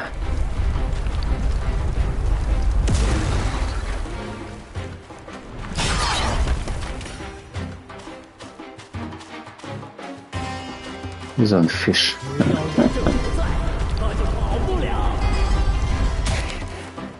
Oh.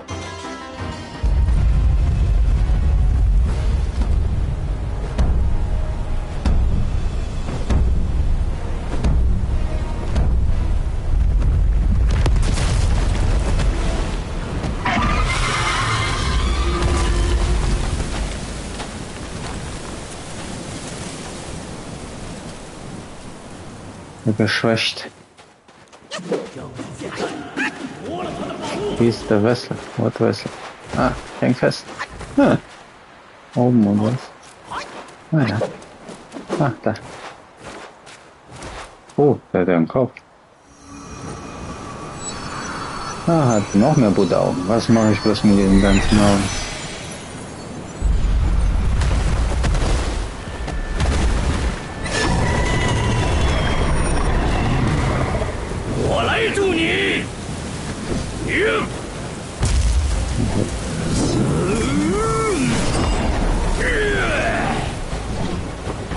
Der hat auch die gleiche Waffe, ne?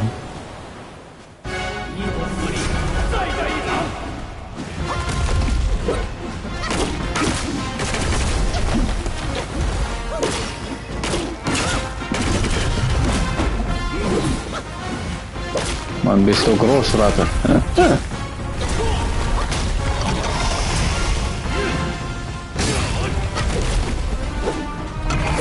Oh. Eine Rollattacke. Aua, aua. Ich glaube, der verprügelt ihn auch allein.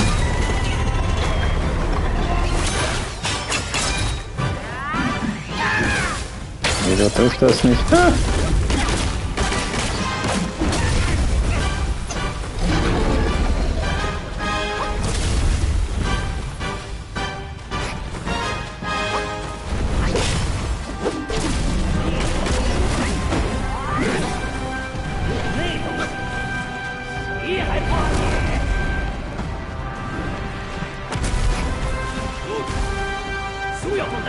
Ach, du hast recht, habe ich gar nicht mitbekommen.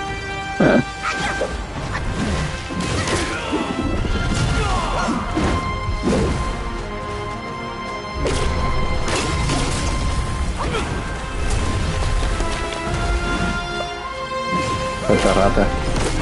Veterata Tank. Hilft noch. 15 Cents.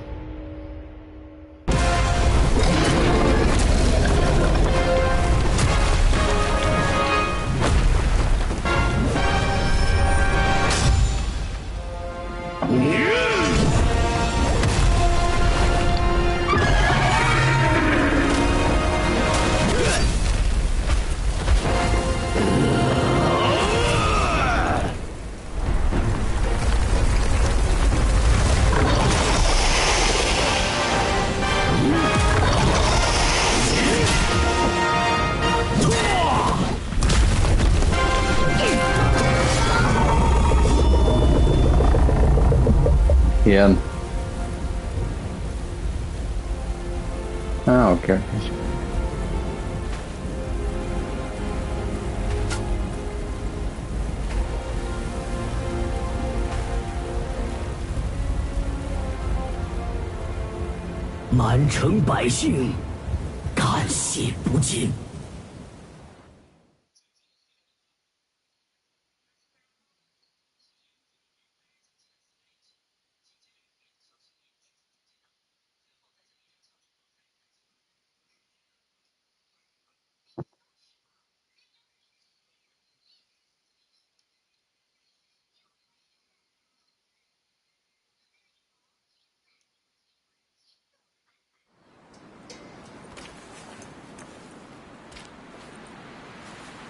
Bin ich wieder aus meiner Trance raus.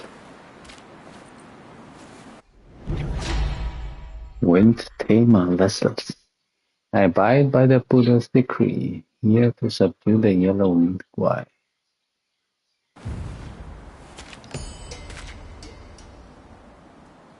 Eye-piercing Horn. Ah, und das Ding hier kann ich mich auch hören.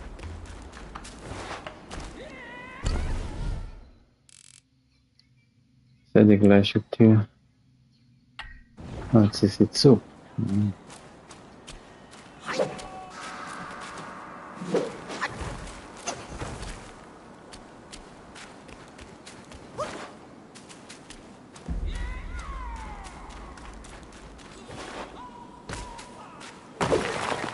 Wo ist denn das Schweinchen wieder?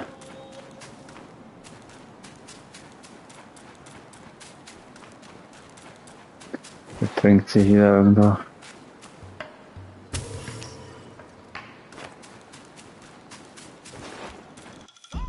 Ich habe Sachen gekriegt. Ah. Ja, von jedem. Das ist gegen Wind oder was? Damage reduction for short duration and grants immunity to strong winds. Highly effective against specific enemies. Ja, gegen den Boss.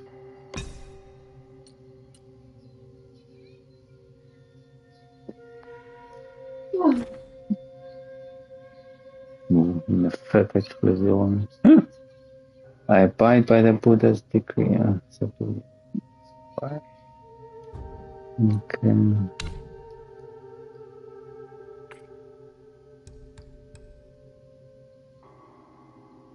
Mythica. Ist das höchste? Wahrscheinlich nach Legendary. Schöne Farbe. Ist dem gut gelungen, diese rote Mischung. Special crafting material. To the earth it burrows, through the sky it pierces. This singular horn of the beetle bestows its kind the ability to thrive anywhere. This can be used in crafting weapons. Oh, könnte ich mir eine Waffe machen. Auch nicht verkehrt. Ja, mittlerweile auch gut leben.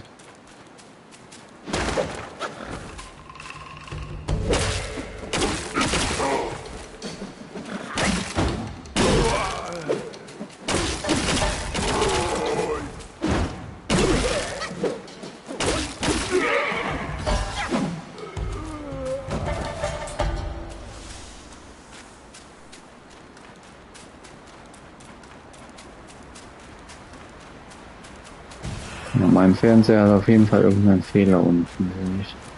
Bei manchen Spielen fällt es mir auf, bei manchen nicht. Ein schmaler Streifen. Ja, hier komme ich immer noch nicht rein.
Okay.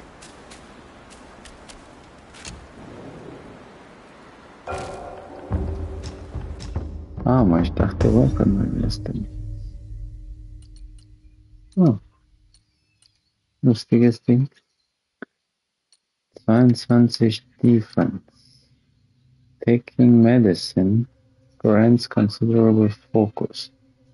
Will increase the duration of all medical medicinal effects.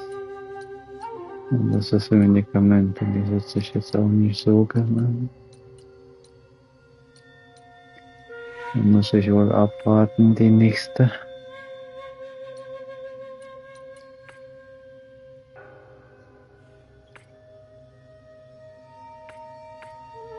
Wo ist denn das Ding hier?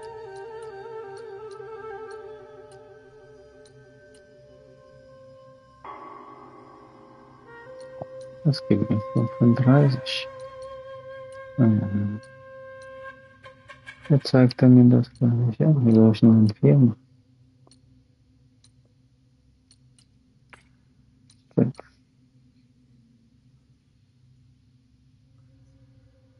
What the years of that guy? Whence cometh he? Cold Iron Leaves, dann geht ein stärkerer Schaden.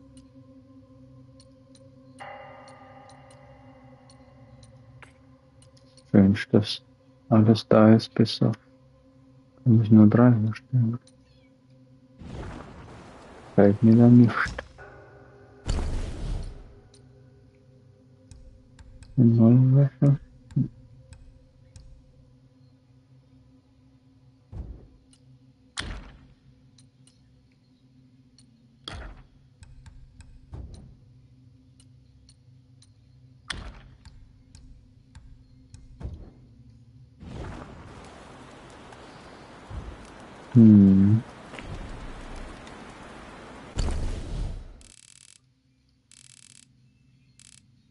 Noch keine Ahnung. Aber der meint irgendwas von Well, dass es ein Well gibt. Aber wo könnte es einen Well geben? Mit Secret.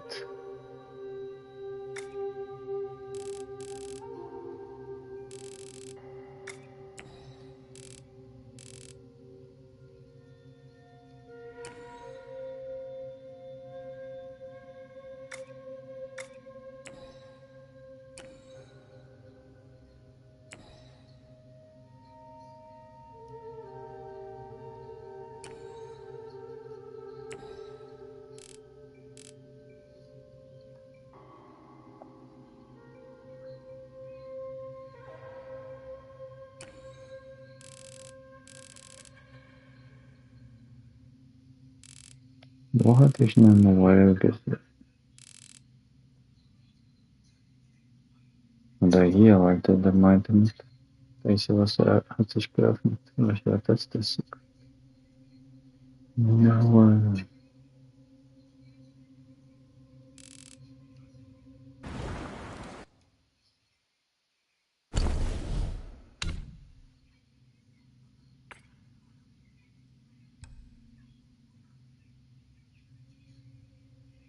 General weapon materials. The sands have been smelt 9 times. They can be used in crafting weapons. Slabs of leaf, flaked iron rested on the armor of a Yaogwai king, gleam with a cold radiance and resonate with harsh sounds. They can be used in crafting.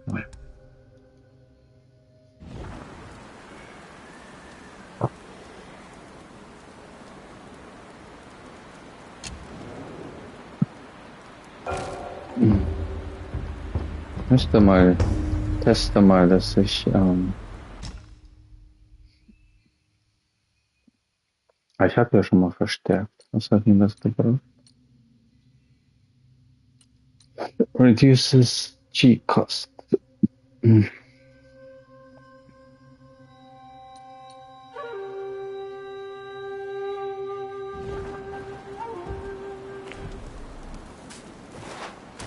Eine Attacke und so bleibt alles nur Chicos und ich setze das jetzt nicht als auf Punkt.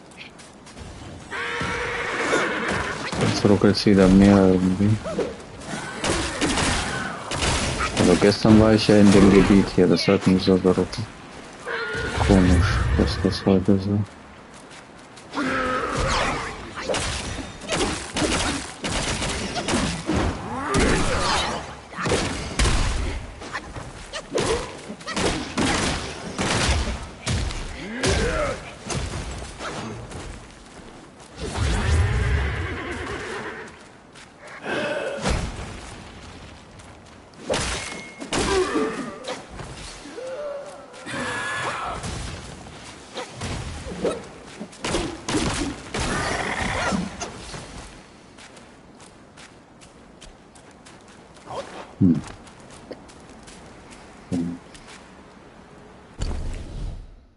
Ruckeln ist.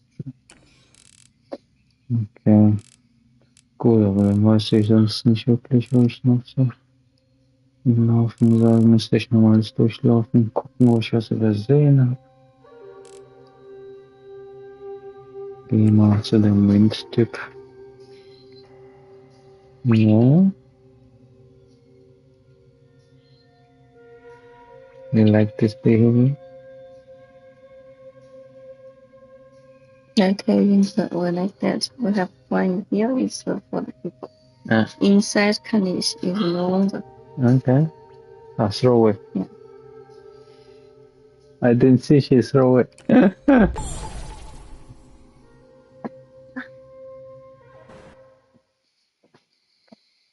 Das ist mal zum Boss, aber vielleicht ist das noch nicht der Boss. So, der King.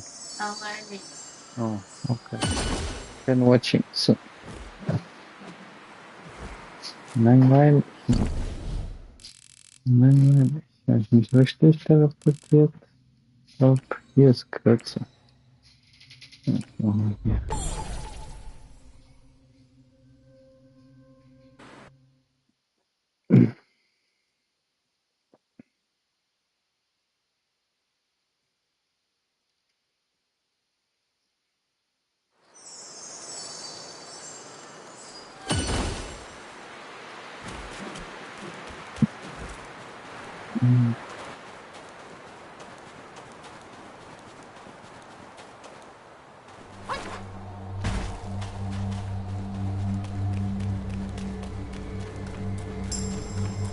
Ah, der war bestimmt sogar weg. Der ist noch gar nicht mehr da.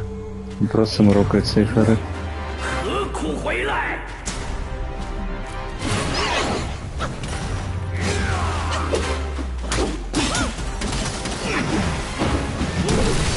Und das ist der Kopf, den er da hält.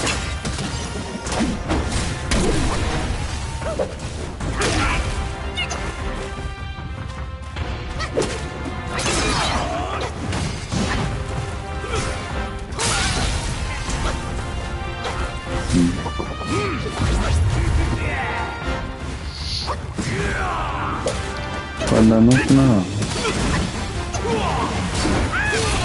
Okay. I'm fighting, no, you can't see. What? Come back. It's back.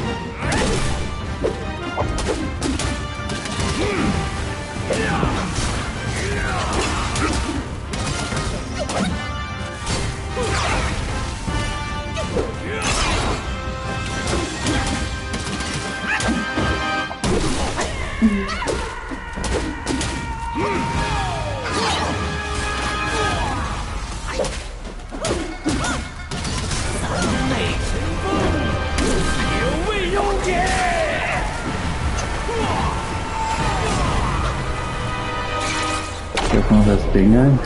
Ach so, 何处得来？ das blendet ihn sogar.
Dieser Kick, ey. Ich glaube, der schwimmt kurz zurück. Muss ich drauf achten.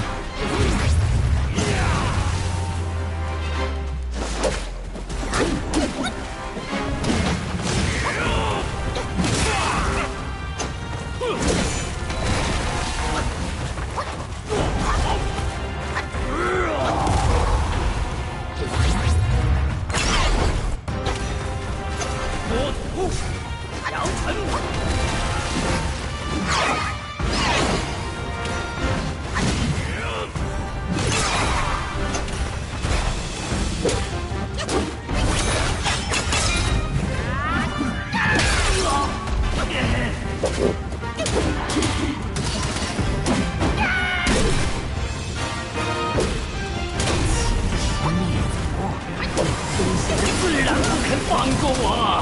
来吧！ Echt.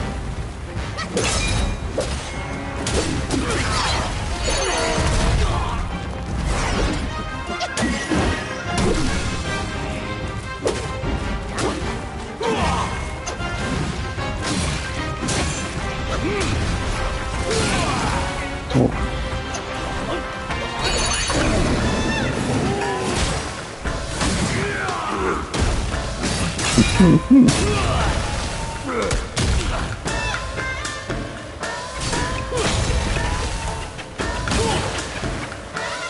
Oh, steh auf. Dieser fette Dinge.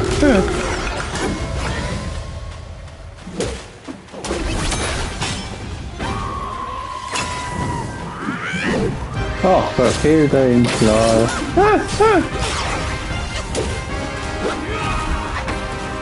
Was sind das wieder für Cheater-Tricks hier? Verfehlt er ihn.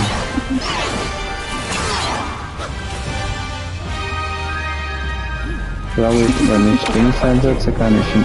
Ah ja, genau. 不住我的钢叉！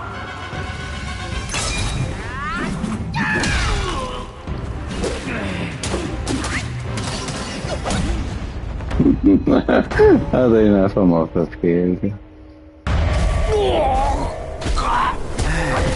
孽徒啊孽徒！你投二郎心法，夺大圣根器，还要师傅的脑袋，就为在这黄风谷底一时快活。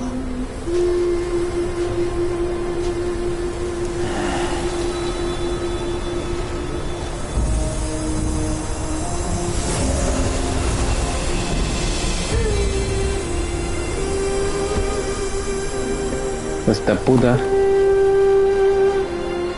Big one, Panther, big one. I saved the big one.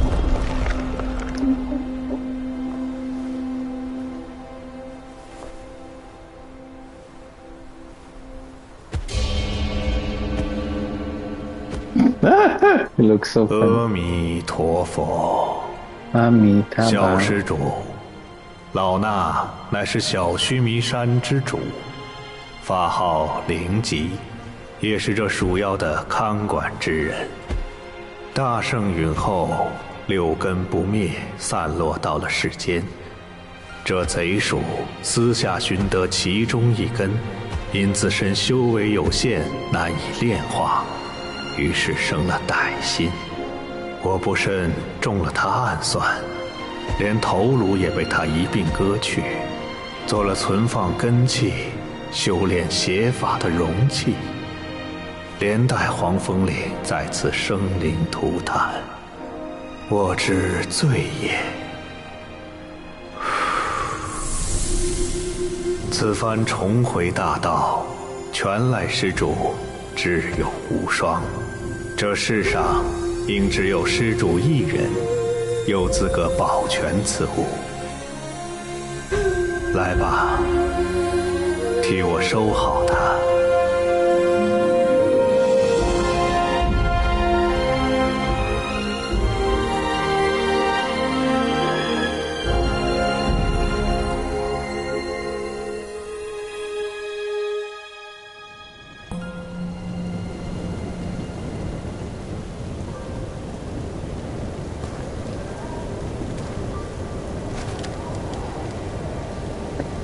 Die Geschichte wieder.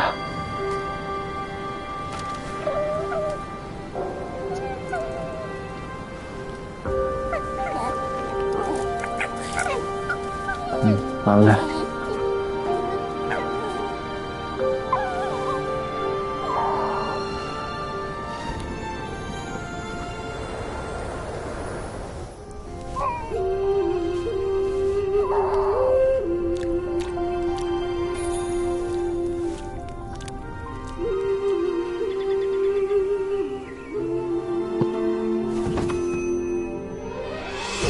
Ah, da ist hier ein Wow.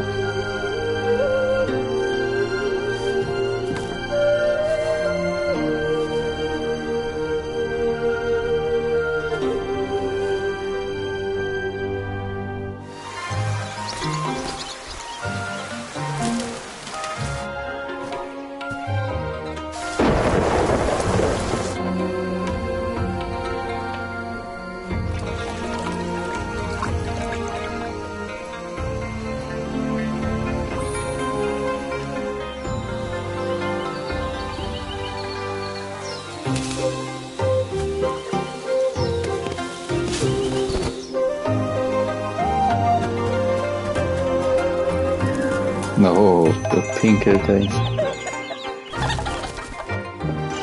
Niemals da reinschauen.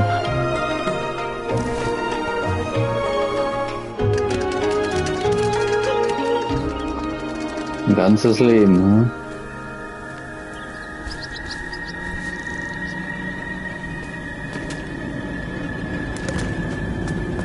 Blut.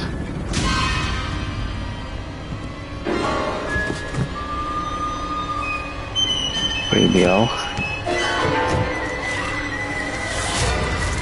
Ein Dämon.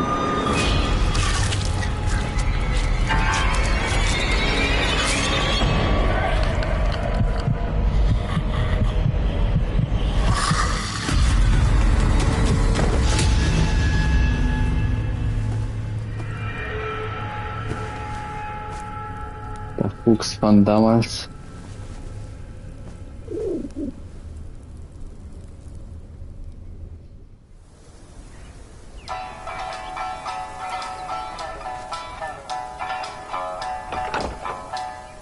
头上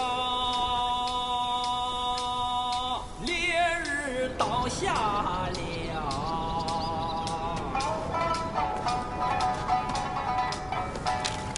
这就一怪来。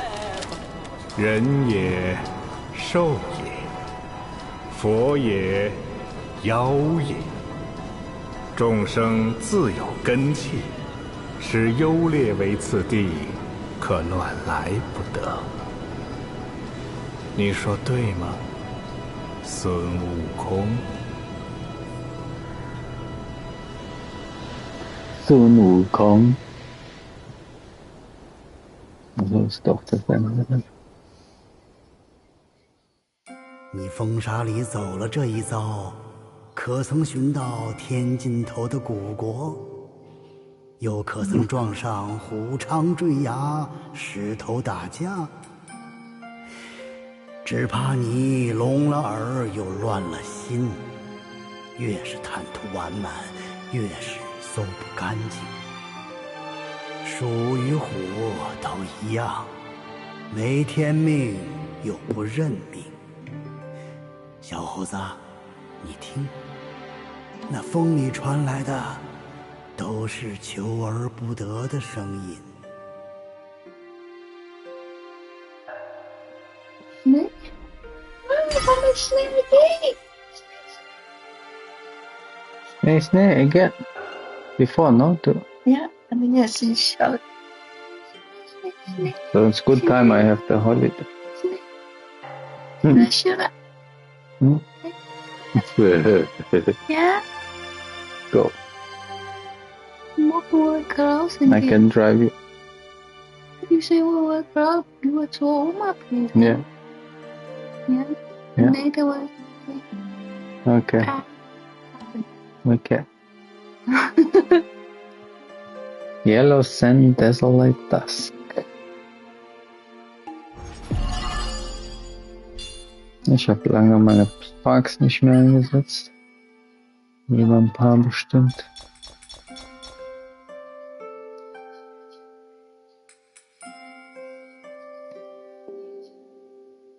Aber ich muss geben, also was Nachrichten. Well, I don't know, it's your... They want or not? Samadhi wind. Aga. A gate. Silk. Gold iron leaves. Jaguar Refined Iron Sand. Magical, ich glaube, ich kenne die Sachen. Bis auf das erste Samadhi Wind, der Gate. And a gate imbued with the power of the Samadhi Wind. This can be used in crafting weapons.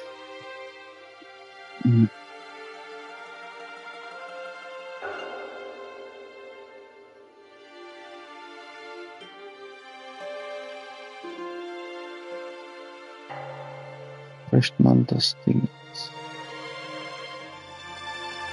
Agate. Agate. Ein Agate. Nicht Agate, ein Agate. Okay.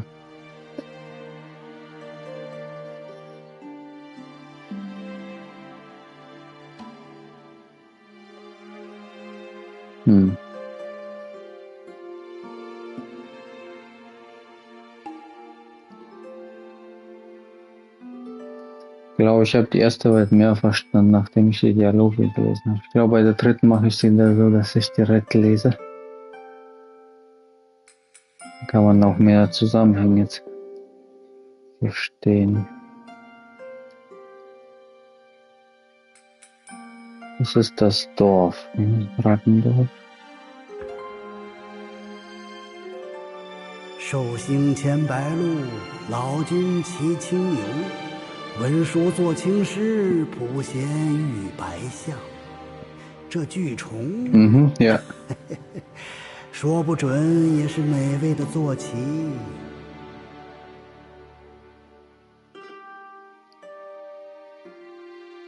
Ja, weil in dieser Welt habe ich nur am Anfang gelesen und dann später nicht mehr.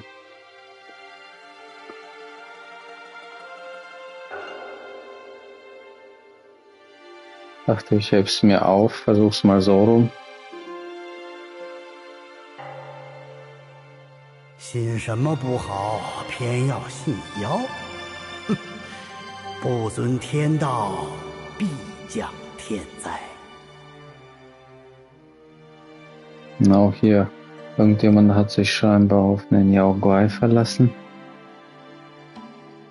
Verrat. Gab Verrat.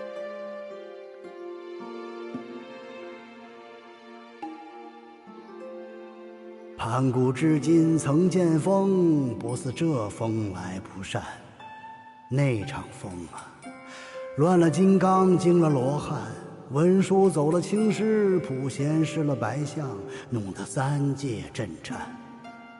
哎，这般法术高强的孽畜，遇见食人的师傅是他的福分，却也成了他的灾难。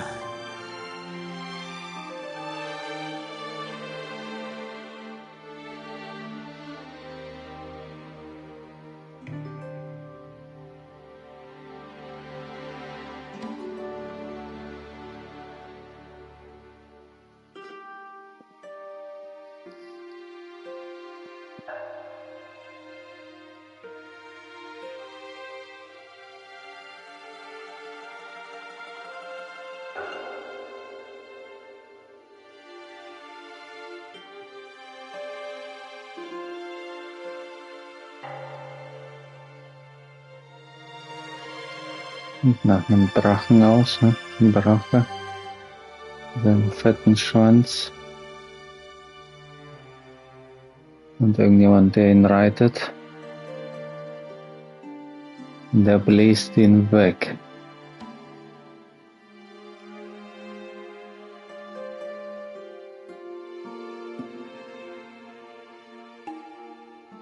Und der hat ihn scheinbar verraten. Can't say.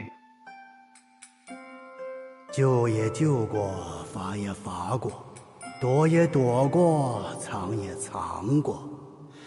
先天一担丝，后天一把灰。八爪金龙又如何？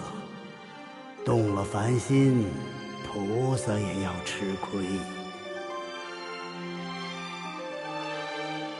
Na, beim ersten konnte ich nur mit den Charakteren auf was anfangen. Weiß ich nicht mehr, wer er ist.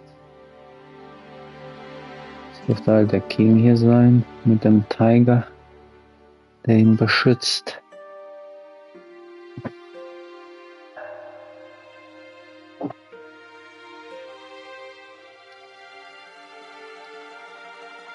Das ist ein Bulle, sieht nach einem Bullen aus.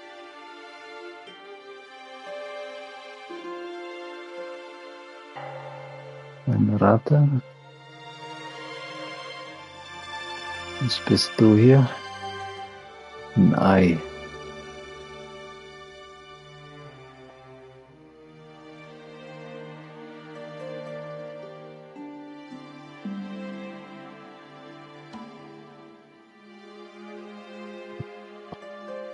Den haben die verschont. Ja.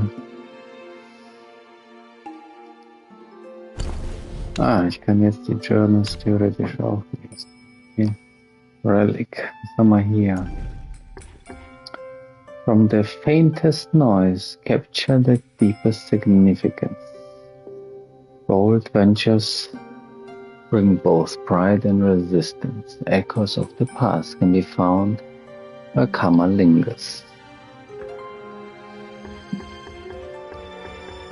So, das ist ein Punkt gehabt. All ear slightly extends invincibility duration of the first move of all varied combos. Also man hat einen invincibility during the first move of all varied combos. Das scheint eine komplexere Angelegenheit zu sein, die ich mich noch überhaupt nicht reingedacht habe.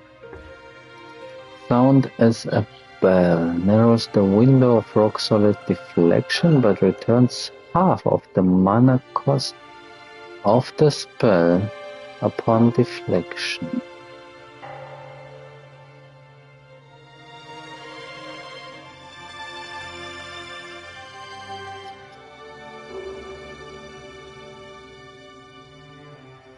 Und ich kriege ja sowieso die Hälfte zurück, oder fast ganz, glaube ich, mit dem zweiten, wenn ich getestet. Glaube ich, auch manchmal ausgerüstet.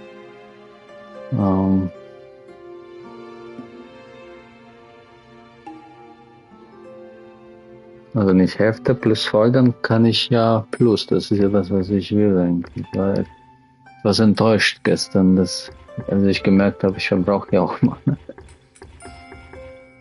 Temporary increase attack after perfect dodge.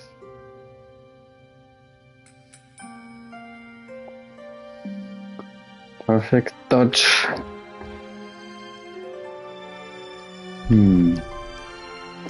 Glaube ich teste mal den Ding.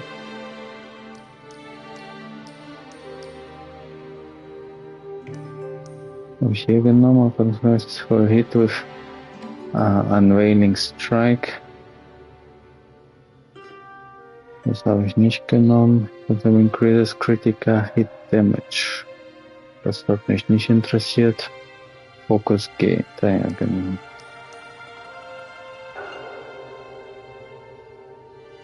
Right Combo setze ich nicht ein. Attack of the Perfect Dodge oder Sound is a Bell.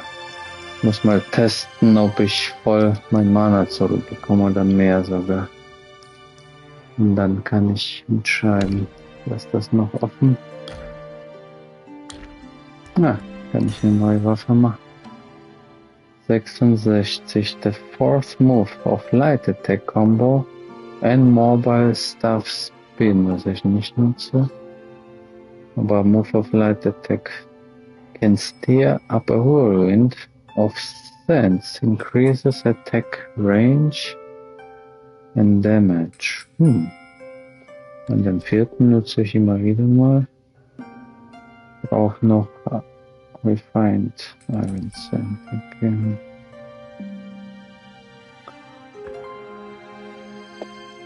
Such wind, powerful indeed. The universe did almost split apart.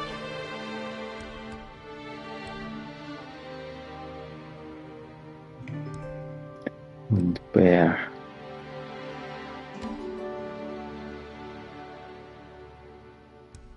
Das hat man klar. Das ist schon eher ein Stab für mich, so wie ich das sehe. Aber ich habe hier Finisher Increased Damage. Also die Frage, wie viel das macht, vor allem wenn ich im Wasser kämpfe. Vielleicht das nächste Gebiet viel mit Wasser. Ich muss schauen. Und wir lassen wir das sowieso. Kannst du nicht craften. An agate imbued with the power of the Samadhi. This can be used in crafting. Dann gucke ich mir mal die Journals vielleicht jetzt an.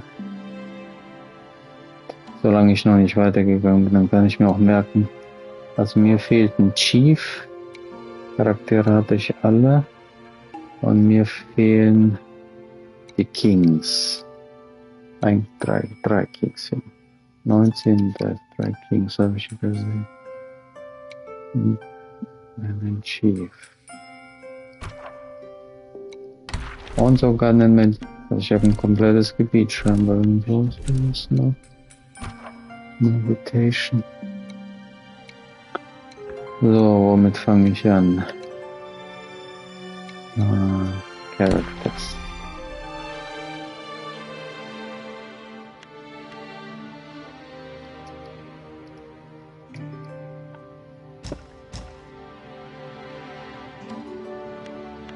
Man in Stone. When fortune fades, speak not of past delight. In times of joy, recall the memories blight. A single thought of greed can cloud the mind. Each step in anger binds, leaving wisdom blind. According to common sense, the local keeper and the mountain deities would work together harmoniously. However, this was not the case in Yellow Wind Rage. Local keeper and the mountain deities. Okay. Years ago, when the Yellow Wind Sage led his followers to subdue Buddha-headed Stone Guai,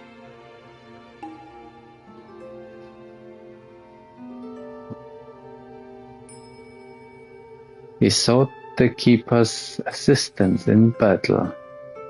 Also es gab den Yellow Wind Sage, gegen den habe ich ja gekämpft. Dann gab es diesen Buddha-Headed Stone Guy, das ist der singende Typ. Wahrscheinlich ein Keeper. Wer ist der Keeper? The Keeper, however, chose to remain a bystander.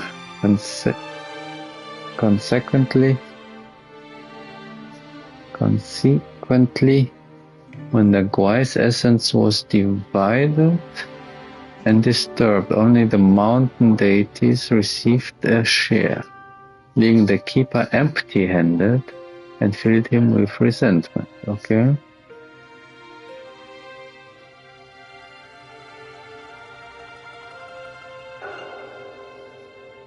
Ja, gut. Typisch.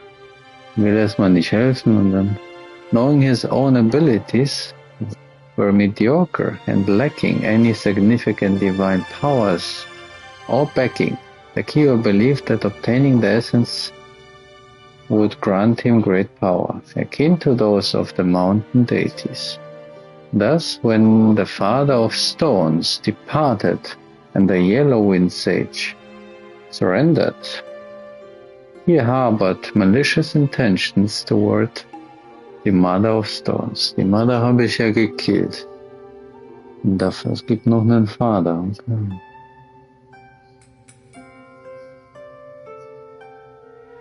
He observed the valley for many days, noting how the stone guys were busy moving mountains and shaping stones, while the Mother of Stones merely issued commands from her stone cave. This gave him an idea. One day he transformed himself to resemble a stone guai. Ah, das war dann der Keeper. Mhm. Gut, dass ich ihn angegriffen habe. Böser Guai. Böser Keeper. One day he transformed to resemble a stone guai and pretended to be on an errand to approach the Mother of Stones. His plan was to ram into her abdomen with all his might, hoping to crack her open and extract the essence. However, just as he leaped, the Mother of Stones let out a piercing scream, and several stone guais emerged from the ground nearby. Distracted, the keeper missed his mark and only managed to create a crack on the Mother of Stone's chest. Realizing his plan had been exposed, He clung to her, attempting to absorb her power with all his might. By the time the stone guys pried him off, he had absorbed half of her essence. Enraged, the stone guys chased and attacked him relentlessly. The keeper, unable to escape, tried to revert to his original form to fight back. To his dismay, he found himself unable to change back, likely because the stone essence had transformed him into a stone. The stone guys continued to batter him until he was buried in the ground. From then on, the keeper lost all hope and resigned himself to being a broken stone in the valley. Yet he still believed that if he could obtain the other half of the essence, he might be able to transform back. Also ich hatte ihm die Essence gegeben, dann habe ich sie wieder weggenommen. Deswegen war der im Boden, haben die ihn reingeprügelt. Ja. Yellow-Robed Squire. Ach, das war der. Er meinte irgendwas mit Bruder. Aber ist doch ein Squire. In silk robes that flutter bright, a long-snouted guy with eyes alight. Drunk with joy, he sleeps on tombs forlorn. His claws catch moonlight, sharp as scorn. Windy, searing sun, a vast waste. A headless monk and a yellow-robed squire rested together under withered tree. The monk plucked at the strings of his sunshine, his body swaying gently to and fro. Enough, said the squire, rousing himself. Let's have some peace. The monk's hand stilled. He edged away, then raised his hand to strum again. The squire hastily held out his drinking flask. Have a drink. With what mouth? I ain't got a hair.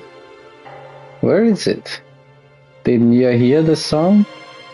The monk answered himself, Gone. Someone stole it. You should have kept better watch on your head. The fault is your own. The monk turned away, making no answer. The squire drew a piece of gold from his robe and showed it to the monk. Though he had no eyes, the monk warned, Mind how you swing about such a prize. Could have the thieves eyeing you. The squire waved a hand. I don't have to worry. I'll come for you if it's filched. Me? You're the only one I've shown it to. If it's gone, you will be the culprit. Aha, deswegen hat mich angegriffen.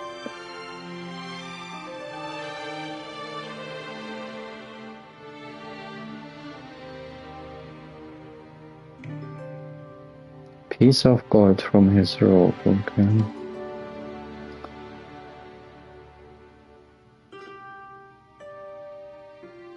The monk gave a dry chuckle at the loss of words. The squire gestured toward the horizon. There's gold aplenty there. Why should you covet a mere sheet from me? I ain't after your gold, but tell me what gold lies there. You truly don't know? That was once a kingdom of abundant with gold. Gold from the gilded Buddha statues, all stripped bare. Even the gold of Buddha statues. You ain't a believer in the karma then? All those golden Buddhas never brought them any favor. It is plain there is no such thing as karma. The monk fell silent. The squire sneered, tipping his flask. He found it empty, and then rose to his feet. "I am to await someone at the building of my brother. If you want more drink, come find me." He tucked the flask on the side. I will go scrape off more gold and trade it for a better brew. Then we can drink our fill.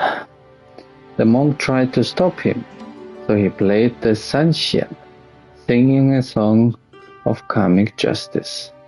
The squire paid him no mind. With a wave and a laugh, he strode away across the sands. The headless monk's heart weighed down with disquiet. The yellow-robed squire, however, went on his way, and the desert air rang long with the peals of his laughter. Also mochte der Alkohol und Gold. Und hat sich über den Buddha lustig gemacht. Komischer Buddha, der hören und sehen kann ohne einen Kopf. Headless Monk. Sanxian. A grief and rage untold. Grief and rage. Defeated and was demeaned by my follower hold. Confused, I saw kindness repaid with hate. The sense obscure the truth. The wind seals my fate. In the days when strange winds first howled through wind-dressed, a curious event unfolded. Children of the village were at play near the village's edge when haunting chords from the sunshine ich kann das immer so schlecht sehen, wafted through the air. The young ears caught the song's pleasant notes. In a land of bloodshed and chaos sting, intrigued and never having heard such a song, the youngster raced toward the musician. As they neared, they beheld a figure leaning on a boulder headless. Ich könnte vielleicht mit meinem Handy lesen.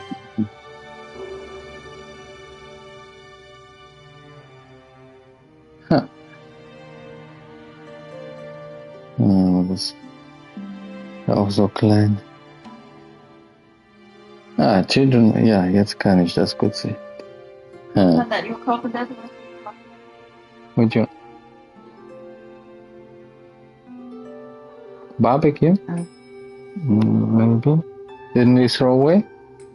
We take?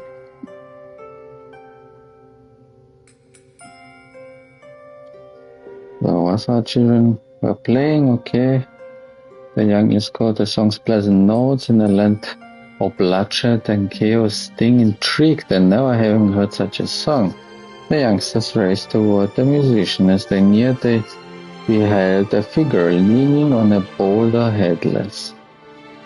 Ich kann das auf dem Handy größer machen.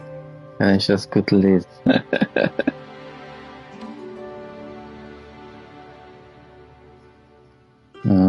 So, versetzt, oder?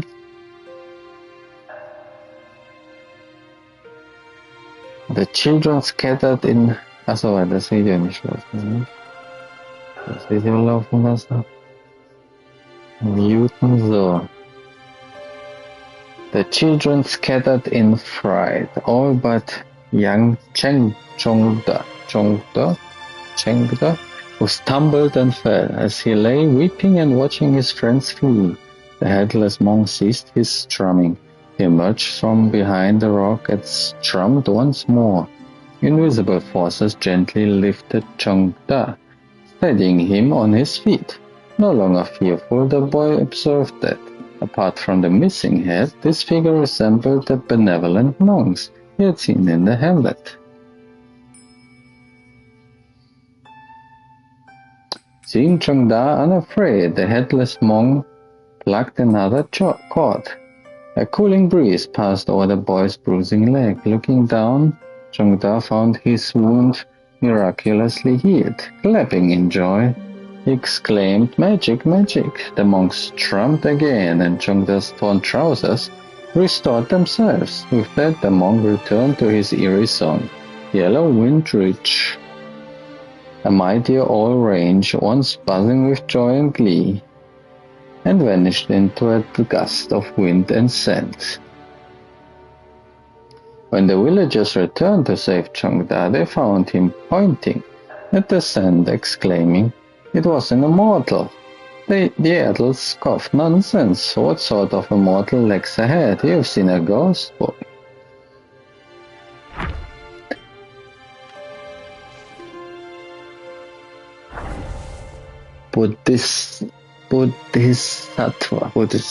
Bodhisattva Lingji. Die haben ja immer so einen speziellen Namen. Bodhisattva Lingji.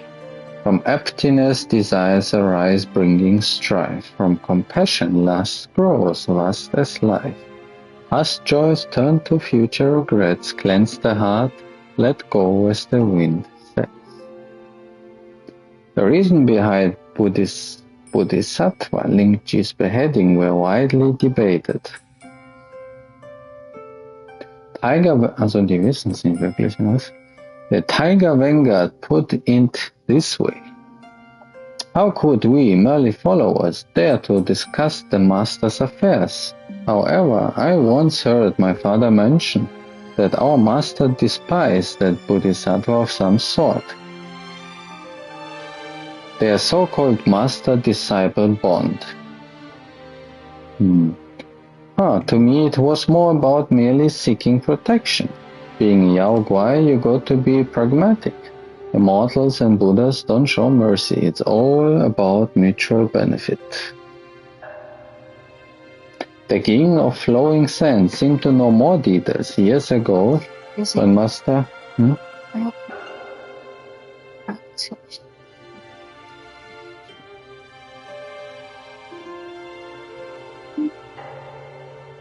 Where?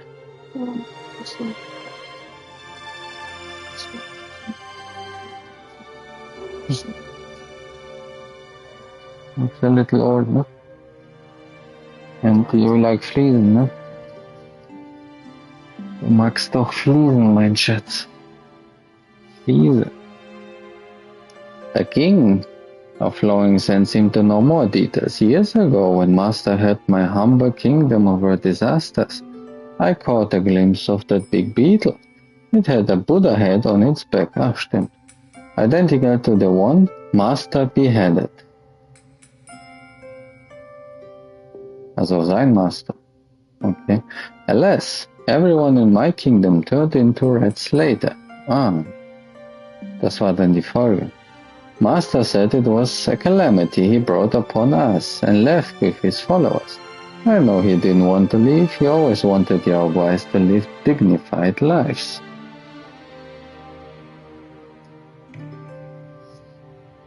The second prince was tense. Master, not bad. The Bodhisattva deserved it. Ma Tianba passing... Ne, also jetzt bin ich übersprungen, glaube ich. Nee. Ma Tianba, passing through, sighed and said, "An oil-stealing rat climbs high only if someone sets up a ladder." The Yellow Wind Sage had only one comment about the matter. Those who bring disaster upon others will have disaster brought upon themselves. If not by me, then by someone else. Also der Kopf. Stimmt, ich habe doch der Ratte geholfen, den Insekten zu killen. Da hat er den Kopf dann hergeholt, den er in der Hand hat. Okay. Und deswegen sind alle, aber die waren doch schon Ratten. Das macht gerade keinen Sinn, die waren doch schon Ratten.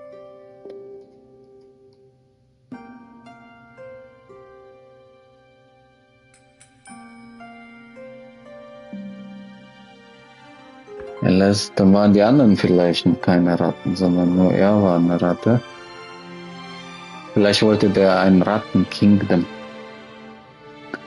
Okay. Interesting.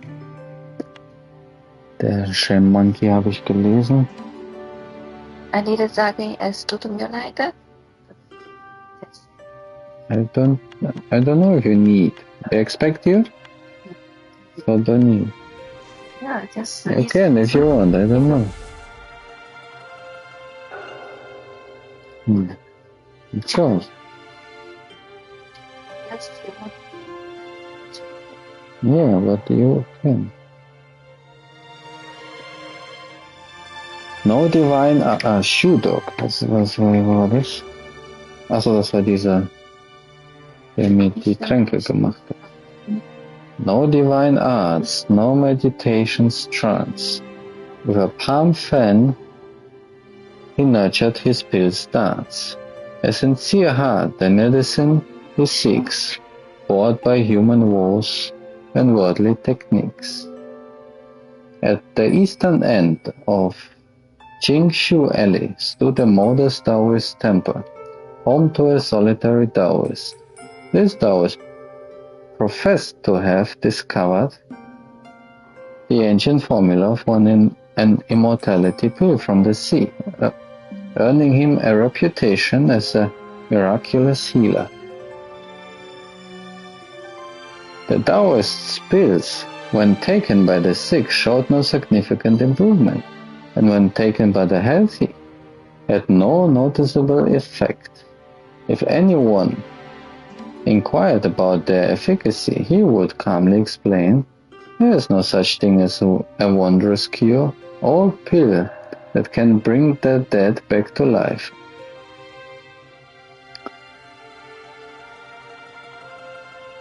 A wondrous cure-all, also cure-all pill that can bring the dead back.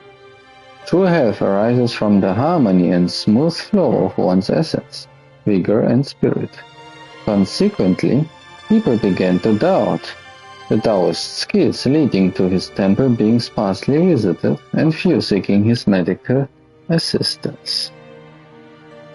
In the city, there was an old man named Mr. Chen, whose wealth rivaled that of nobility.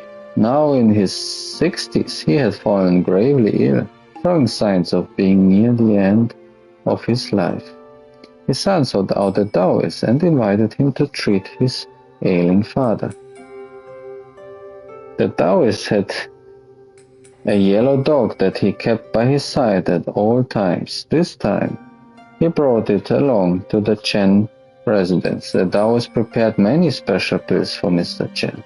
Although the household servants thought he was merely going through the motions, they dared not say much and watched from the sidelights. Unexpectedly, after taking the pills, Mr. Chen gradually began to eat and drink a little, and his breathing became smoother, showing signs of recovery. Yet, just when everything was getting better, in one of the Taoist's pill-making sessions, his furnace exploded, killing him in the process.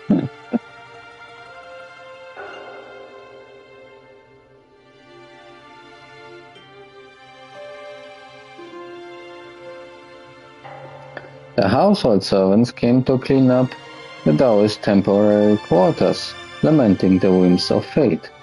To their astonishment, they saw the Taoist's yellow dog, dressed in his clothes, walking out of the room. The dog was fanning itself with a tattered palm leaf fan and said, I had planned to learn some mortal skills in the human world. Who would have thought that in this world great talents bring such peril? With that, the dog snapped the fan and disappeared. Böser Hund. Böser Hund. So, dann haben wir die Charaktere. Das werden wir zur Seite legen. Dann schauen wir mal, welche Kings mir fehlen. Mir fehlt immer noch der zweite. Ich muss echt mal schauen, ob ich im ersten Abschnitt 4 finden soll. Das ist interessant, dass das immer noch fehlt.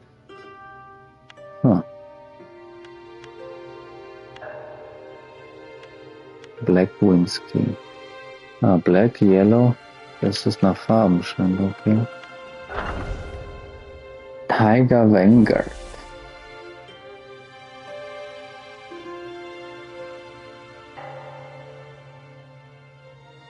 Majestic and grand, with a fierce display, striped coat, eyes like lightning's ray. In the blood pool, its rastas rise. With a bronze head and iron tail, it terrifies. The tale began centuries past, when the journeyers crossed the Yellow Wind Ridge. In those days, the old Tiger Vanguard lost his life seizing the Tang Monk. He left behind 2 sons who, once orphaned, had to fend for themselves. The mountain groves lay in ruins. The Tiger brothers led the remaining lesser guys in a bitter struggle for survival. Fortunately, their father had taught them enough to make a living. As the sandstorms ebbed, Frog Guai slowly restored the groves to their former state. The elder Tiger, following his late father's ways, governed the Yao Guais in the mountain. Each knew their place and dared not prowl forth to prey on the living. Later, mortals drawn by the lush peaks and clear springs built a village amid the slopes. The elder Tiger gained renown as a deity in the mountain with the principle, devour the evil and shield the good.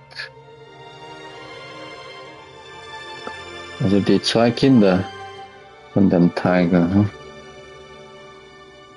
haben bewirkt, dass dann später The Village kommt. The village built a crouching tiger temple for the brothers, offering rich tributes that made their lives even more blissful. Yet long had the younger nursed a grievance. His elder brother reaped all the glory in people's words on the tigers in the mountain. He believed his brother earned this merely by dint of a few more years of life. Immer diese jealousy. Another century turned, and the Yellow Wind Sage returned to Yellow Wind Ridge with a host of red guais. The younger Tiger declared that it was the sage's negligence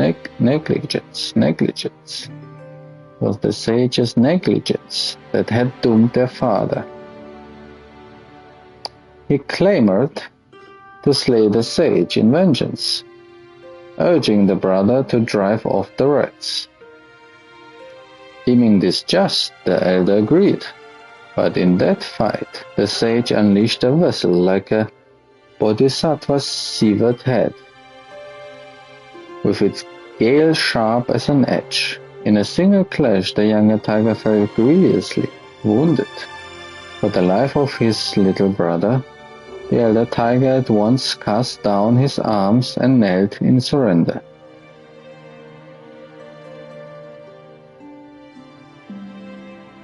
The sage held no grudge. After learning the brother's origin, he even bestowed upon the surrender the title of Vanguard. Habe ich den jüngeren Bruder überhaupt gesehen?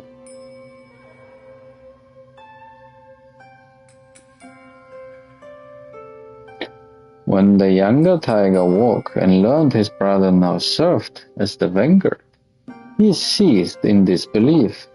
The brothers quarreled bitterly until the younger stormed off, severing all ties with the only family he had left.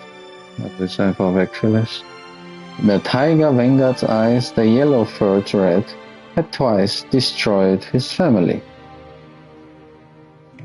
and left them broken and scattered. He hated him for that, but he was no fool. As long as the rat had protection from the higher ones. What more could a tiger do beyond venting his rage by devouring a few lesser rats each day?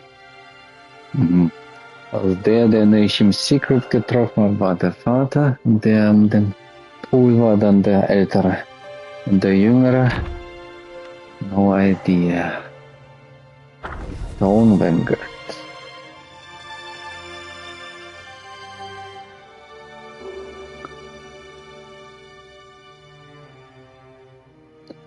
Stone forms the mountain's bones, firm and true. Earth's essence prized for all it can imbue.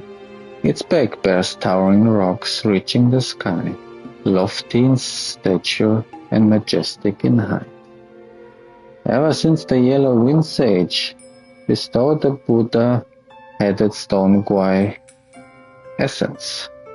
The Buddha-headed stone guai's essence upon the two mountain deities. They consumed it and gained human hearts and thoughts.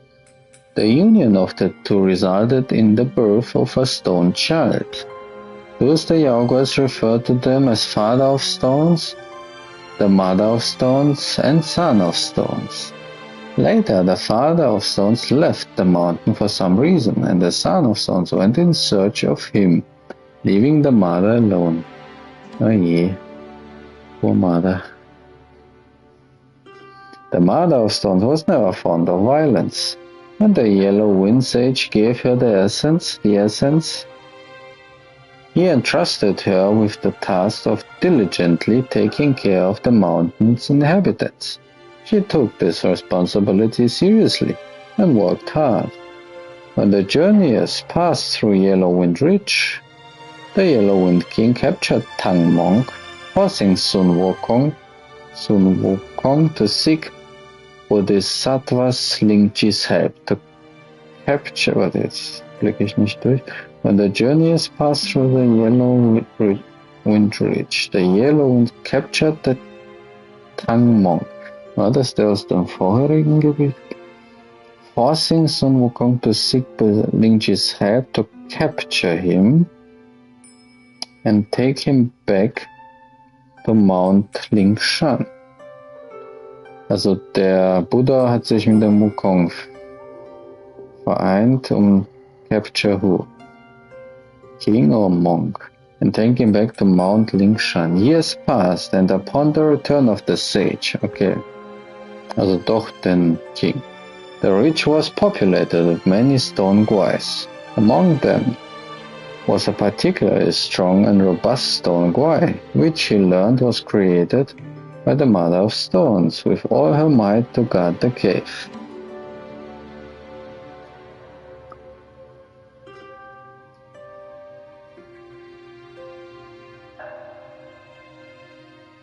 One day, the Yellow Wind Sage personally came to visit Mother of Stone, only to be blocked by the stone guai. Alarmed by their disobedience, he feared it might become a threat. Hence, he summoned the newly appointed Tiger Vanguard to eliminate the strong stone guai. Tiger Vanguard agreed, but was reluctant to fight them.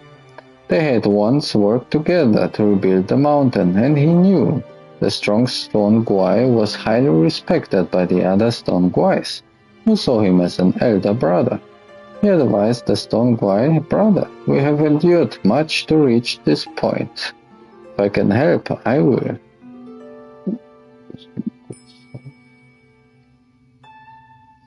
"I've arranged everything. You just need to retreat into the valley and keep a guard on Shigandang, or Dangdong, on Shigandang. No need for anything vicious. Today I come with kind words, but tomorrow it might be a battle. Though we have some skills, we are no match for the yellow-furred rat. Why not join me as a vanguard and keep things as they are?" The next day, the Yellow Wind Sage appointed the strong stone guai as stone vanguard, ordering him to lead the stone guais to retreat and guard the valley. From then on, the stone guys dutifully guarded the sealed evil being and no longer meddled in the mountain's affairs. Deswegen hatte er die 2 Guards. Okay, dann fehlen mir Haufen dazwischen noch. 2. Armored strong with horns that rise. Borrowing brings endless human cries. A Buddha's head, yet ominous it seems, one side a saint, the other a fiend. The kingdom of flowing sands, abundant with gold, marked the sun's daily demise. The sun, truest of fires, plunged into the western seas, and the waters boiled and hissed at its touch.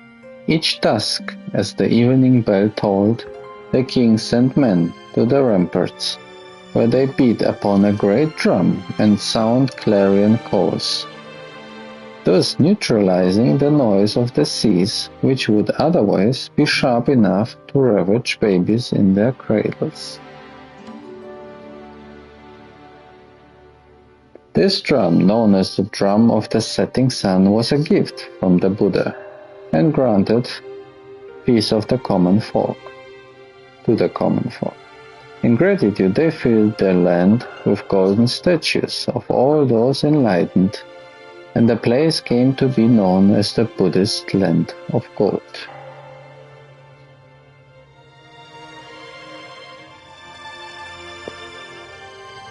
Yet, as the years passed, the people's reverence for the Buddhas grew to overshadow their regard for their secular ruler. This did not sit well with the king of the flowing sands. The chancellor, sensing his displeasure, petitioned for an end to Buddhism, and so the king decreed the razing of temples, the banishment of monks, and even the change of the kingdom's name. Not long after, at dusk,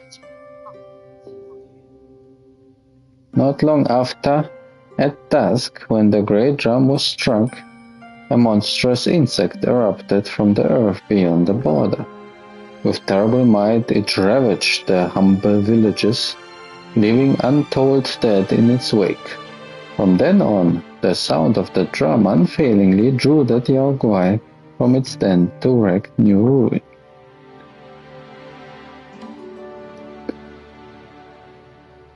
The people declared this to be karmic retribution, the result of the king's impiety. The chastened king halted his suppression of the Buddhist faith and sent armies to slay the creature. Yet what hope had mortal man to prevail against a foe so mighty and dreadful? After a bitter struggle, they could only manage to frighten it back to its lair.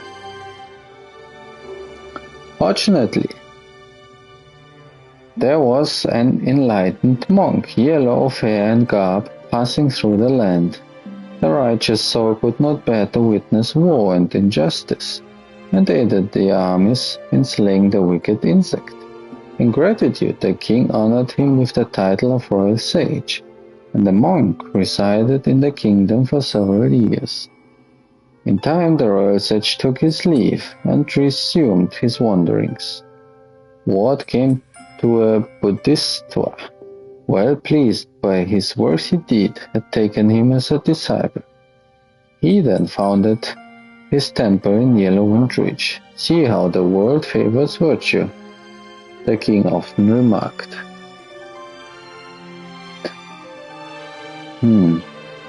Also habe ich der bösen Ratte geholfen, den Kopf zu bekommen. Wie kann ich noch?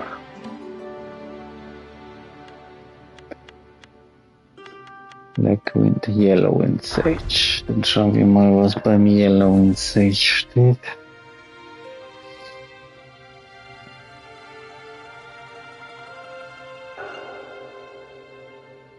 Yellowwind Sage. Endless yellow winds, sands stretch afar. In the land once abundant, no homes there are.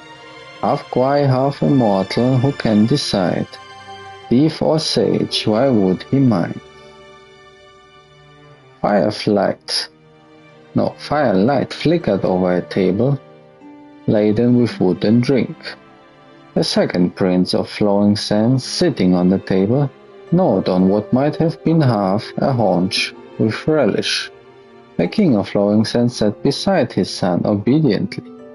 As someone who typically delighted in pointing out the missteps of others, he remained oddly silent during the feast. Even the tiger Vanguard was on his best behavior, watching the dimwit across from him, gorging on the haunch. The tiger seemed to have no appetite.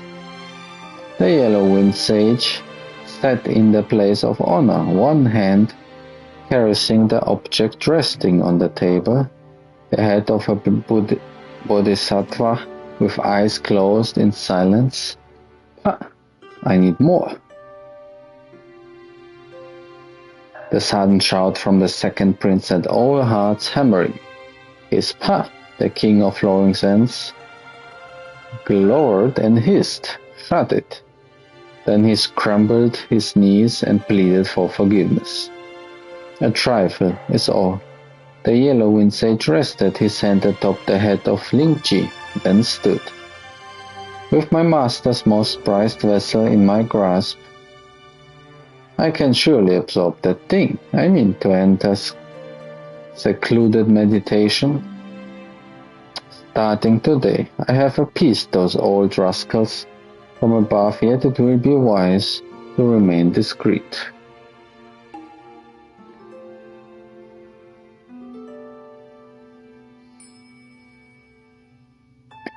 You are seeking seclusion, master, fawned the king of flowing sands. My people and I would be honored to camp outside the cave and stand guard beside you.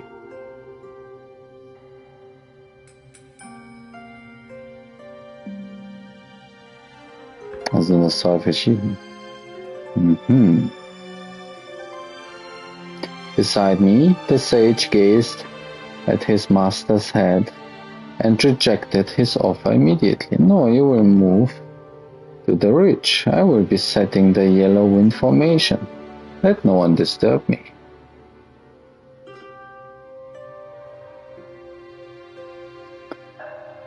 If there's urgent news, master, how shall we bear it unto you?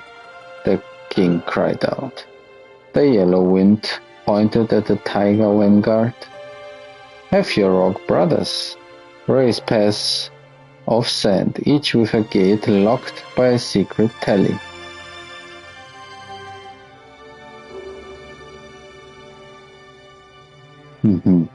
You two vanguards will each hold a tally. Von denen habe ich die Tallies bekommen. Okay. Before Tiger Vanguard knelt to thank the sage for this weighty charge, the king interjected anxiously. But master, we rats have never got along with those cats. If they hold the yellow-winged sage didn't want to listen at all. He picked up the Buddha head and interrupted. All of you, withdraw. Do not disturb me until the very sky collapses. Okay, also the sage and the king. Also der Sage ist der Master vom King und der Buddha und sein vom Sage der Master hat dem Buddha den Kopf abgehauen.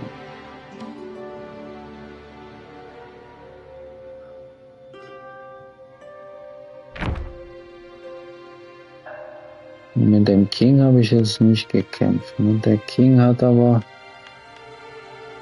Wer hat dem den Kopf abgeschlagen? Das war doch der... Oder den Kopf zurückgewonnen. Das war doch der King, oder war das der Sage? Der King. Und wir sprechen vom King. der letzte Kampf, den ich hatte, war nur gegen den Sage. Etwas verwirrt. Da sind Sage und King Titel wieder.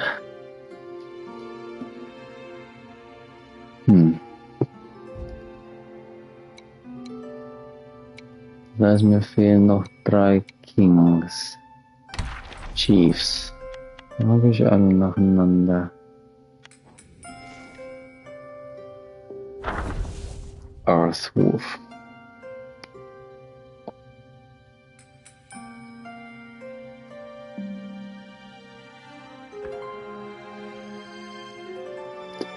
On moonless nights with winds that cry, the time for deaths and vengeance are nigh.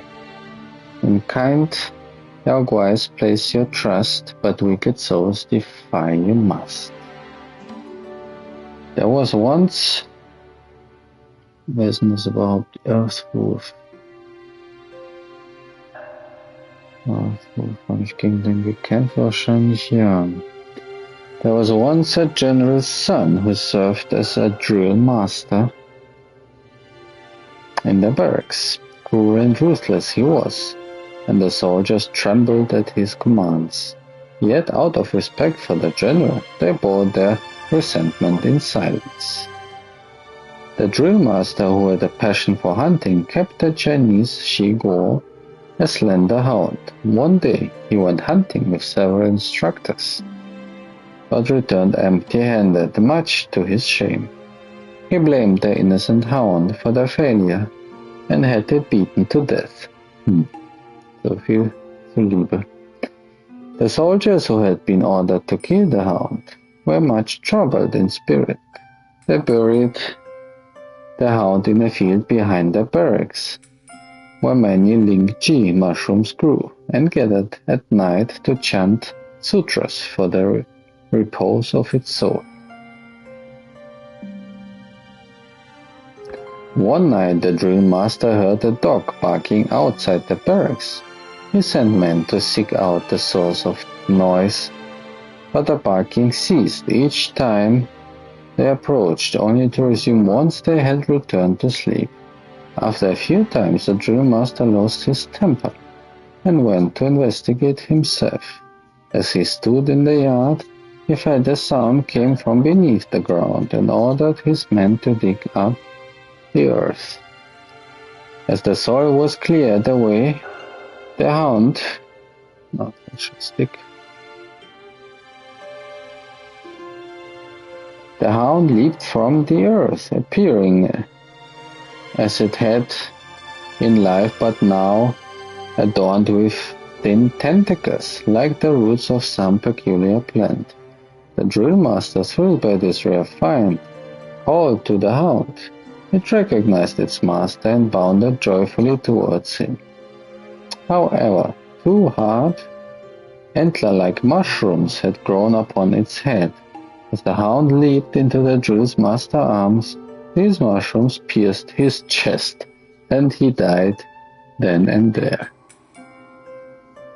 The soldiers rushed to call the healers, shouting in panic and confusion. Amid the turmoil, no one thought to catch the hound.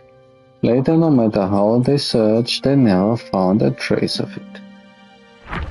Ja, so viel zum Thema Karma.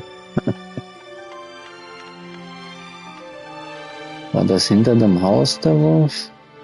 Sehe ich nicht. Alles gut. Ups, jetzt habe ich eins zu viel geblättert. The royal family of flowing sands. A foolish son, a clever father, once plans ahead, the other the rudder. On the battlefield, no room for kin, the cunning father flees, leaving his son within. The kingdom of flowing sands had 3 princesses of the royal line, also doch 3. Princess, nicht princess, princess of the royal line. The eldest prince, favored by the king, was a renowned warrior for his valor in the battles against the Fuban. He was granted the title of Valiant General, but later a shadow darkened his mind, clouding his reason and erasing his memories of his king. Those he was hidden away. Den habe ich wahrscheinlich nicht gefunden. The king was heartbroken. Luckily, 2 of his sons yet remained. The third prince, the youngest and the king's most trusted, was well versed in poetry and deeply fond of Buddhist teachings. He possessed both wisdom and strength. However, the king issued the rodent reverence edict and executed those ministers who opposed it. The third prince left in protest. Wrath consumed the king, but one of his sons still remained. The second prince, though a man of great strength, was simple of mind. He was neither as skilled a warrior as his elder brother, nor as clever as his younger sibling. Of the 3 sons, he was the least favored by the king. Nevertheless, he remained by the king's side the longest. When the yellow wind sage retrieved the mighty vessel and returned, the sage retrieved the mighty vessel and returned, the king of Flowing Sands rallied to his banner with what remained of his people, hoping to reclaim his lost kingdom. The yellow sage shot on men, saw the fierce spirit in the second prince, and welcomed him and his followers into his ranks.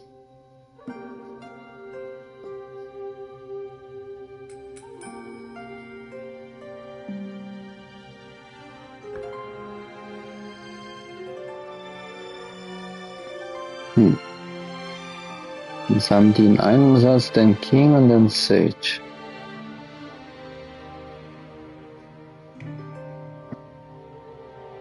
Und der Sohn ist übergelaufen.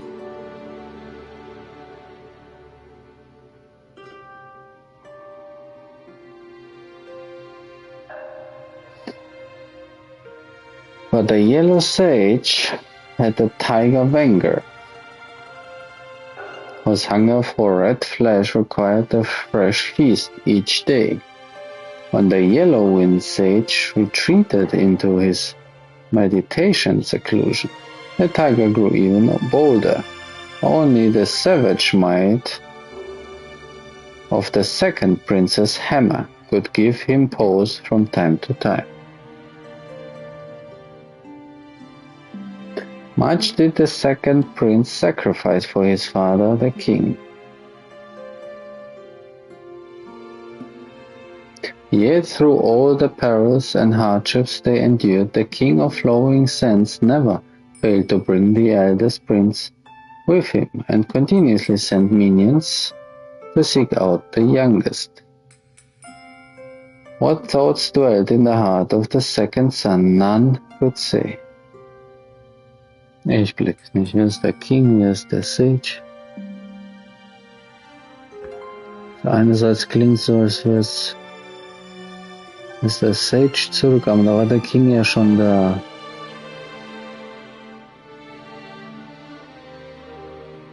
The yellow wind sage retrieved the mighty vessel. Okay. And returned to the king of Flowing Sands, rallied to his banner.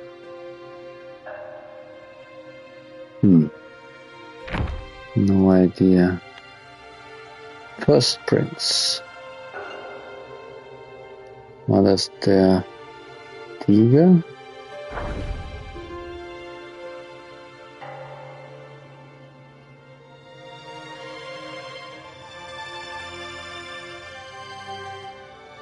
First Prince of the Flowing Sands.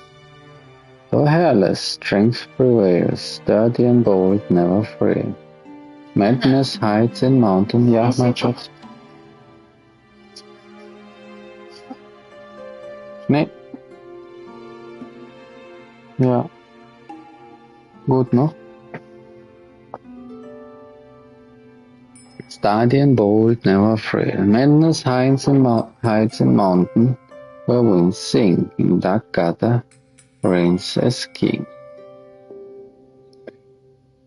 The yellow-furred red had quelled the calamity caused by Fuben. Farben, Fuben, keine Ahnung, wie man spricht. Also der yellow-furred red, also die Ratte. Was war sie, diese Ratte? Earning the king's deep respect and being appointed as the royal sage.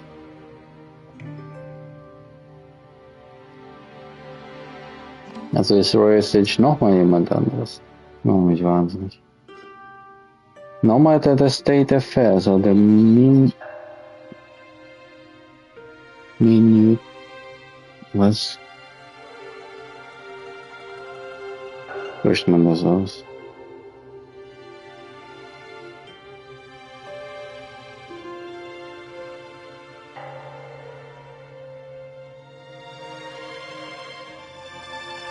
Details.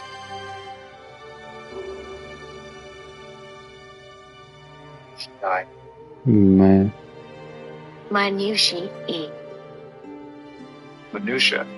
Minutia auf Englisch. Minutiae auf British. Minutia.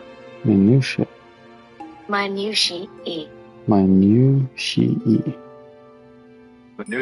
Minutia. Ich glaube Englisch, American English ist leichter. Minutia. Minutia. Interesting.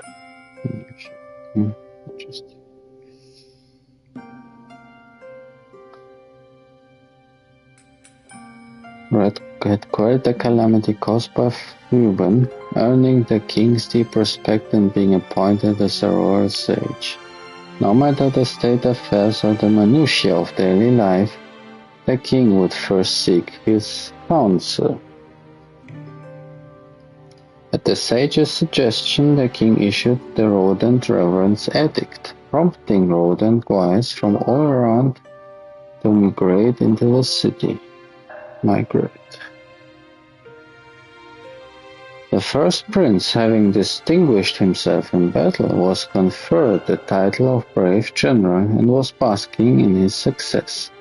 However, he was deeply displeased that a Gwai sage had stolen his shine.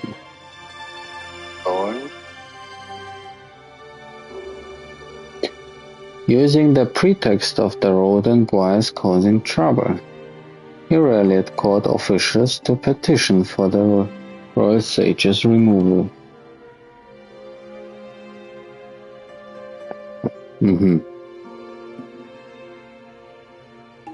Several upheavals ensued in the court, resulting in the death of many loyal to the prince, and even the third prince left in anger. Yet the king's trust in the sage remained unshaken. On the sage's birthday, the entire kingdom worshipped his statue, and even the king paid a visit to the temple of royal sage himself to offer incense and prayers. Unable to contain his fury, the first prince overturned the incense table in public. Such an affront to royal authority could not be tolerated. Enraged, the king imprisoned the prince. The sage, however, was not angered and even spoke many good words for the brave general. Learning of the sage's intercession, the prince became even more convinced that he was a deeply scheming evil Gwai, cursing him incessantly in his cell. The king, upon hearing this, grew more antagonized by his unruly son. Hence, he decreed that the prince needed strict discipline, ordering that his meals be delivered to the cell door thrice daily, with no visitors allowed. Initially, the prince was very stubborn, but over time he softened and began to plead for mercy. Yet he remained defiant in his heart, constantly plotting to kill the rodents and avenge himself once he was free. One day his meal was late and he was growing anxious. Then he heard the sound of a key turning and the cell door unexpectedly opened. After waiting for a while and seeing no one enters, he walked out himself. To his astonishment, the guards and officials bustling about outside were no longer human. They all became rats dressed in robes. The prince thought it was that the sage had led the rodent guys to usurp the throne, and in his panic he charged into his father's golden hall. A short, stout rat, speaking in his father's voice, called out to him. This must be an impostor. The prince grabbed the guard's sword and struck at the king.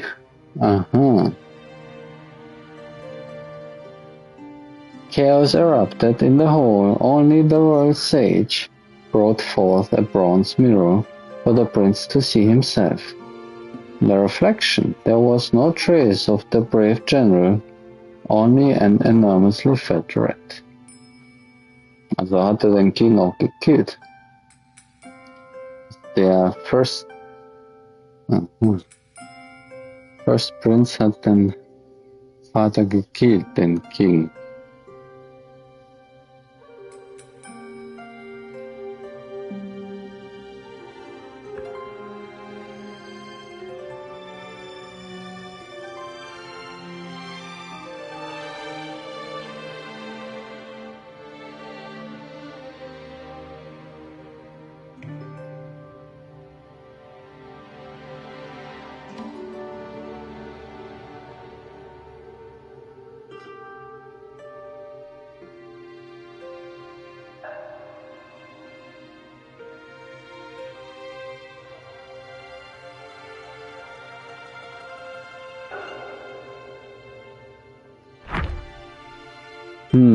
Viel Text.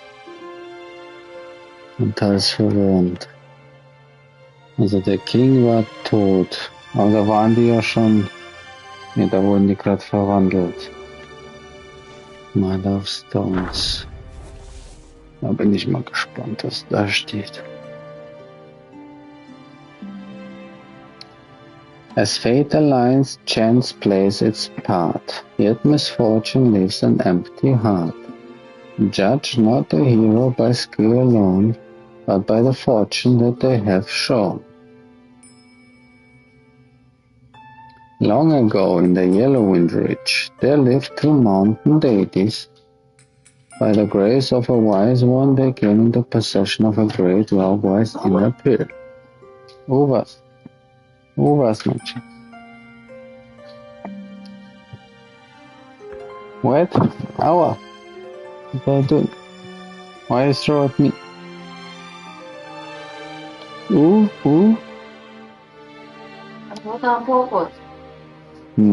Why you drink lying on the bed? Nobody helped me. Do what? Just complain. Complain what? I didn't see what happened. You even didn't care about me now. What's this? I'm here is not. You throw at me things. Don't drink on the bed lying, huh? You can sit down. Not me.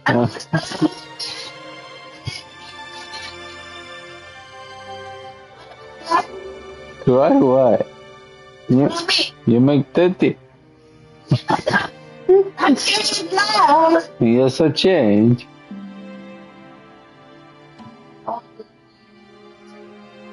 Really?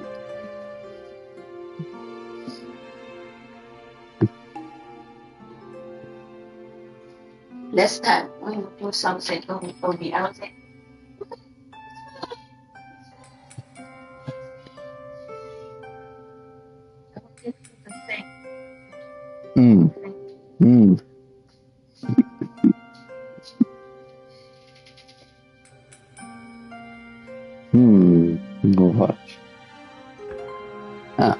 By the grace of the wise men, they came into possession of a great Yaoguai's inner pit. They split and consumed it, gaining great powers from within. Thenceforth, they bore the shape and heart of humans. In gratitude, they bent their newfound strength to make the mountain's wilds thrive for the wise one. The keeper of the mountain, however, received no share of this boon. Envy wormed its way into his heart upon learning that the deities could conjure rock squires at will. He schemed to wrest this power for himself.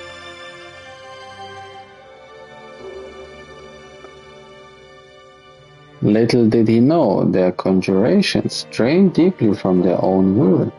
The mountain deities poured out their own power to birth rock guais, who shaped crack and stone and nurtured green and gloom.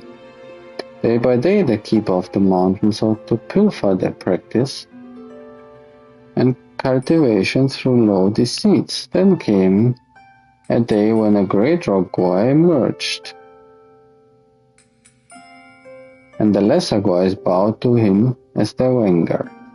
Still the keeper, heedless of his peril, provoked strife as he had done before. Blow after blow the stone vanguard rained upon him until he lay pummeled in the dirt. Even then he did not cease hurling curses. Bist du okay, mein Schatz?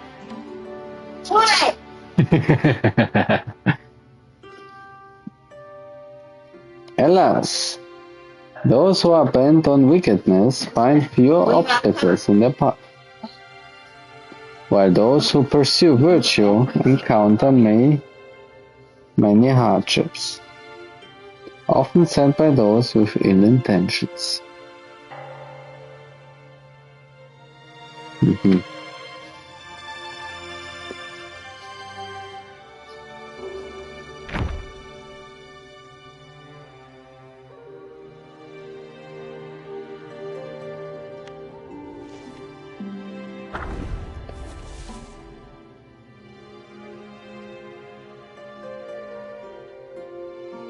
Tiger's acolyte. Where has the swordman gone with tears in his eyes? The wild wind sweeps the northern sands, alone shadows 'neath barren skies. Grass visits the empty village huts, dusk greets the host, now a guai.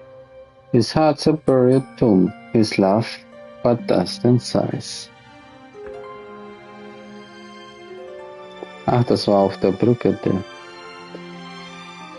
There was once a swordsman, wild and free, who roamed the lands far and wide.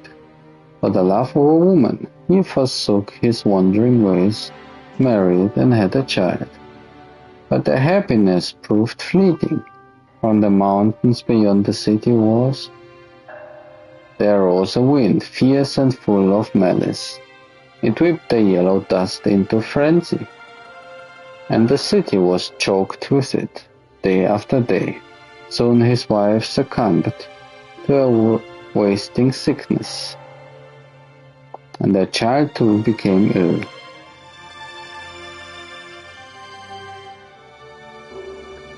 The man was devastated. He spent all his silver in vain attempt to heal his child. Then he heard of a bodhisattva on New Mount Sumeru who could cure the wind sickness. With haste he gathered what he still had and set forth with his child. When he reached New Mount Sumeru, the disciples told him that the bodhisattva had departed for Yellowwind Reach long ago and had not returned. The man had no choice but to take his child and set out once more.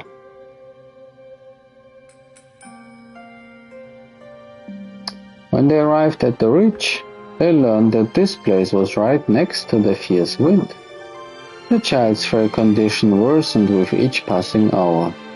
They took shelter in the village of Windrest, where the child rested, and the man went to find the Bodhisattva. One day, while passing a dry well outside the village, dry well outside the village. Wir haben irgendwas von einem Well erzählt. The man heard the tiger's roar. He climbed down into the well and found a hidden cavern where a great tiger lay, wounded and weak, deep in meditation. Dann war das doch vielleicht dieses Blutding da. The tiger told the man he was a deity in the mountain, revered by the village priests. In the valley, they had even raised a temple in his honor. He said he had been ambushed by the Yao Guai that stirred up the fierce wind and took over his temple. That's why he was in this pitiful state. The man was doubtful, but as he asked around in the village, he found that the tale was true in every detail, from the reverence of the priest to the temple in the valley. He hastened back to the well, his ailing child in his arms, to beg the tiger for healing. The tiger brought out a strangely shaped gourd, filled it with water, and gave it to the child. Wonder of wonders! After drinking from the gourd, the child was able to run and play as he had before the wind sickness struck.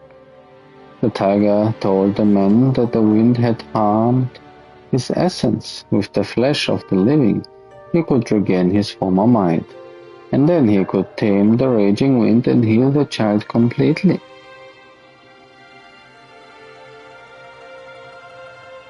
The man was reluctant, but as he watched his son grow stronger day by day, playing in the village with the other children, a terrible resolve hardened in his heart. He began to lead the unsuspecting villagers into the well,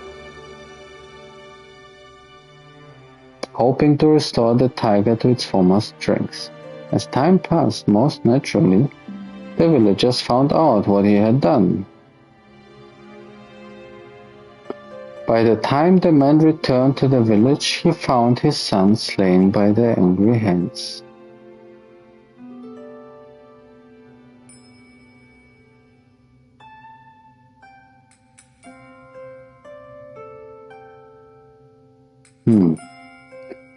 Ja, das ist natürlich wieder Karma,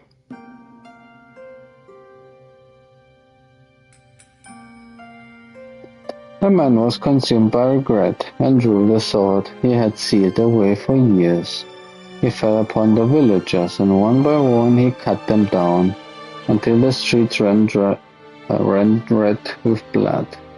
Then alone he set out into the shifting sandstorm, lost in the ever-howling wind.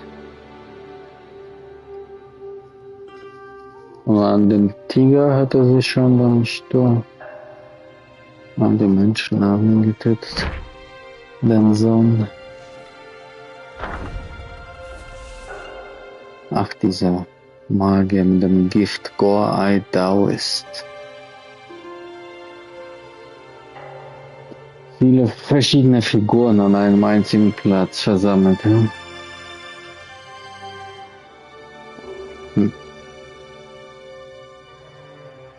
Gore-Eye Taoist, a strange man with a lump in his back and a staff of blood red hue. He leaps and bounds with eerie might, 100 eyes glowing in the night.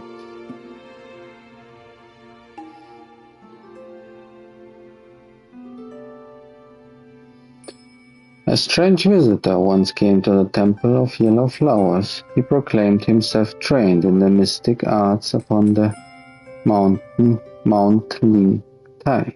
Submit now and yield to me the thing, he told the master of the temple, and you will be spared. Beetle Commander was sent to subdue him, and the man was sealed in a cocoon sack in the cave. Yet days later, a lesser Guai brought word to the master that the sack lay sundered, and the captive had escaped. At this, the master gave nothing but a smile. Since his escape from the cocoon sack, A fleshy mass studded with many eyes had sprouted from the man's back. He paid no mind to this horrific sight and continued his wandering practice. He passed through a desolate mountain where bandits ran rampant and the nearby villagers lived in squalor. Here he chose to settle and summoned rainfall. By his arts the blasted peaks grew green with elms and willows, and the slopes cloaked themselves in pines and firs.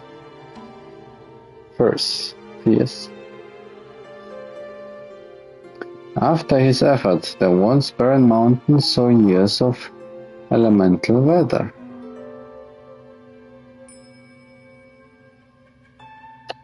Clement weather, and the people of the lowlands flourished in number. Yet the bandits cared nothing for an honest life. They saw their greenwood only as fresh plunder, and the growing numbers ripe for the hunt. The men then took on the guise of an enlightened monk and went among the bandits' hideout to spread the wisdom of the Buddha. In the end, even the bandits forsook evil and came down the mountain to live in peace. Years passed, then came a day when the men entered the village and raised the ritual staff at the entrance. From its crown poured a blood-red light. Every person it touched fell into frenzy, tearing at each other as if under the thrall of some evil force. In mere moments, the lowlands became a pit of slaughter, and the ground overflowed with the blood of the slain. On the man's back, a hump gaped wide with countless eyes unveiled. Slowly they supped the spilled blood and sundered spirits. In no time the lump had swollen even larger, until it could absorb no more. Only then did the eyes slowly close. The man came back to himself and removed the staff. He then set out for the next place to settle. Deswegen hat sich immer so rund gemacht und das Zeug eingesammelt. Tiger Vanguard. Ich glaube, der letzte für heute, dann mache ich Schluss. Die kleinen lese ich jetzt nicht. Tiger Vanguard, gathering strength with a mighty roar, transforming stones, launching surprise once more. A loyal general with a heart so bold, a noble fighter lost in the age of old. The Tang monk and his 2 disciples pressed on. Before half a day had passed, they came upon a towering peak, dire to behold. As they gazed upon it, there arose a tumult of wind, and from the mountainside leaped a tiger, dappled and fierce, its tail lashing in the wind. "I am no common beast," it roared. "I am the vanguard of the Yellow Wind King. By order of my liege, I patrol this range and seek out mortals to serve as side dishes for his brews."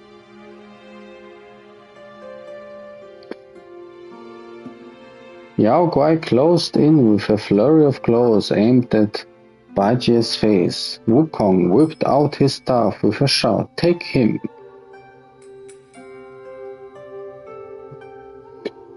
Bajie rallied his courage, and the Yao Guai fell back in disarray. Panicked, it sloughed off its skin and draped it over a tiger-shaped rock. Loosed from its flesh, it transformed into a screaming gale and raced back to the mountain road, and there it found the Tang monk chanting his sutra. In a trice, the tiger seized the monk and bore him away on the wind. The tiger brought the monk to the mouth of a cave, and stilling the wind, spoke to the god. "Tell this to our master. The tiger vanguard has captured a monk and awaits the king's decision at the gate. The guard rushed in to report. Out came 2 tiger cubs who hailed the vanguard as their father and made their courtesies. Okay. The older cub asked, "Where did you find this pale-faced monk?" The vanguard laughed. "A stroke of luck. I was patrolling the mountain and chanced upon him." The younger cub, overjoyed, said, "Well done, father. Teach me how you did it someday." Even as they spoke, the master of the cave sent word, "Bring him in, along with his sons." The tiger vanguard presented the Tang monk before his master. "My king," the vanguard began, "I was honored with your command to patrol the mountain. By chance, I came across a monk, none other than the Tang Emperor's sworn brother, Tang Monk." Ach, das ist ein Name.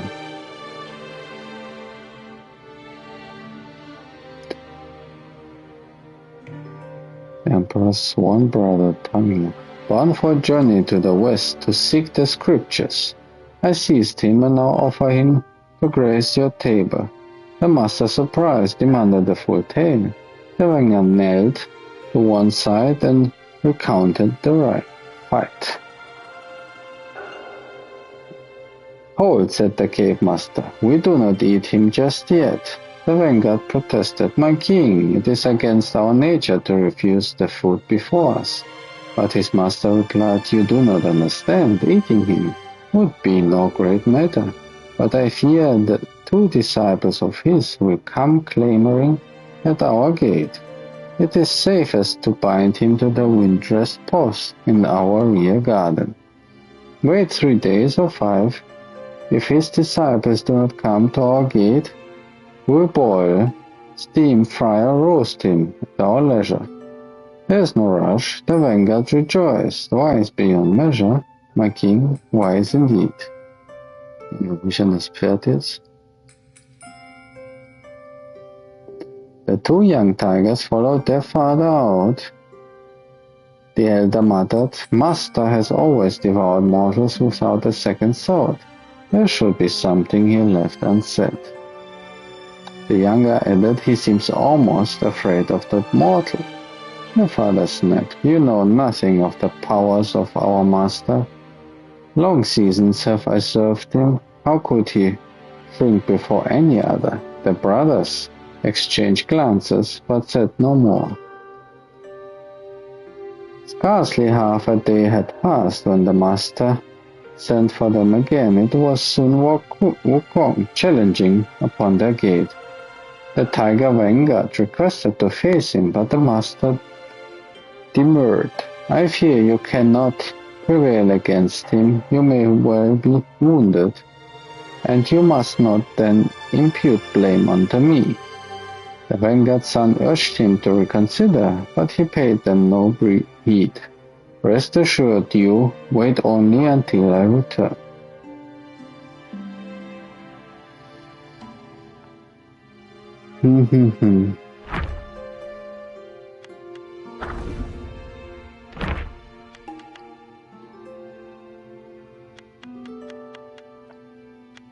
Okay, und da fehlt mir noch ein Chief.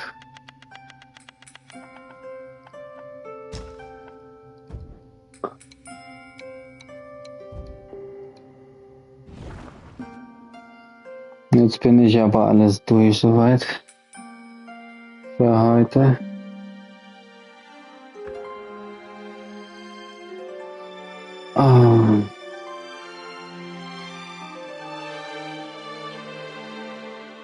Kann ich direkt rausgehen aus dem Menü? Kann wahrscheinlich, oder? Bevor ich das neue beginne.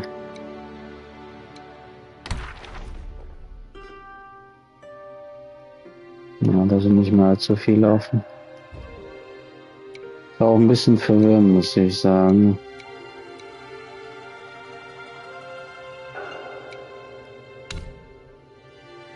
Wer war? Sage und King klang alle sehr identisch.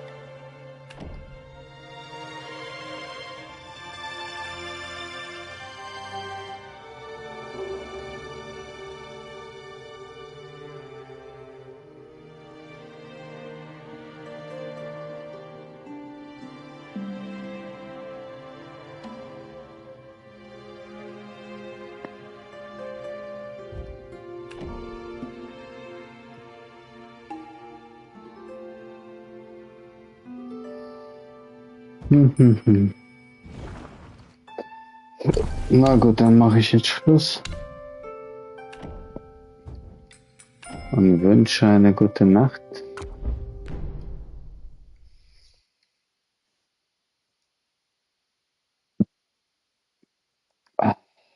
Falls du noch da bist, Kelmo, gute Nacht dir. Morgen einen schönen Tag. Oh. Oh. Viel gelesen. Also wenn man das auf einen Schlag lesen will, alles ist viel Text. Das habe ich jetzt gebraucht, über 2 Stunden, wahrscheinlich 2 Stunden, eine Stunde, über eine Stunde. Ist schon besser, wenn man das zwischendurch macht.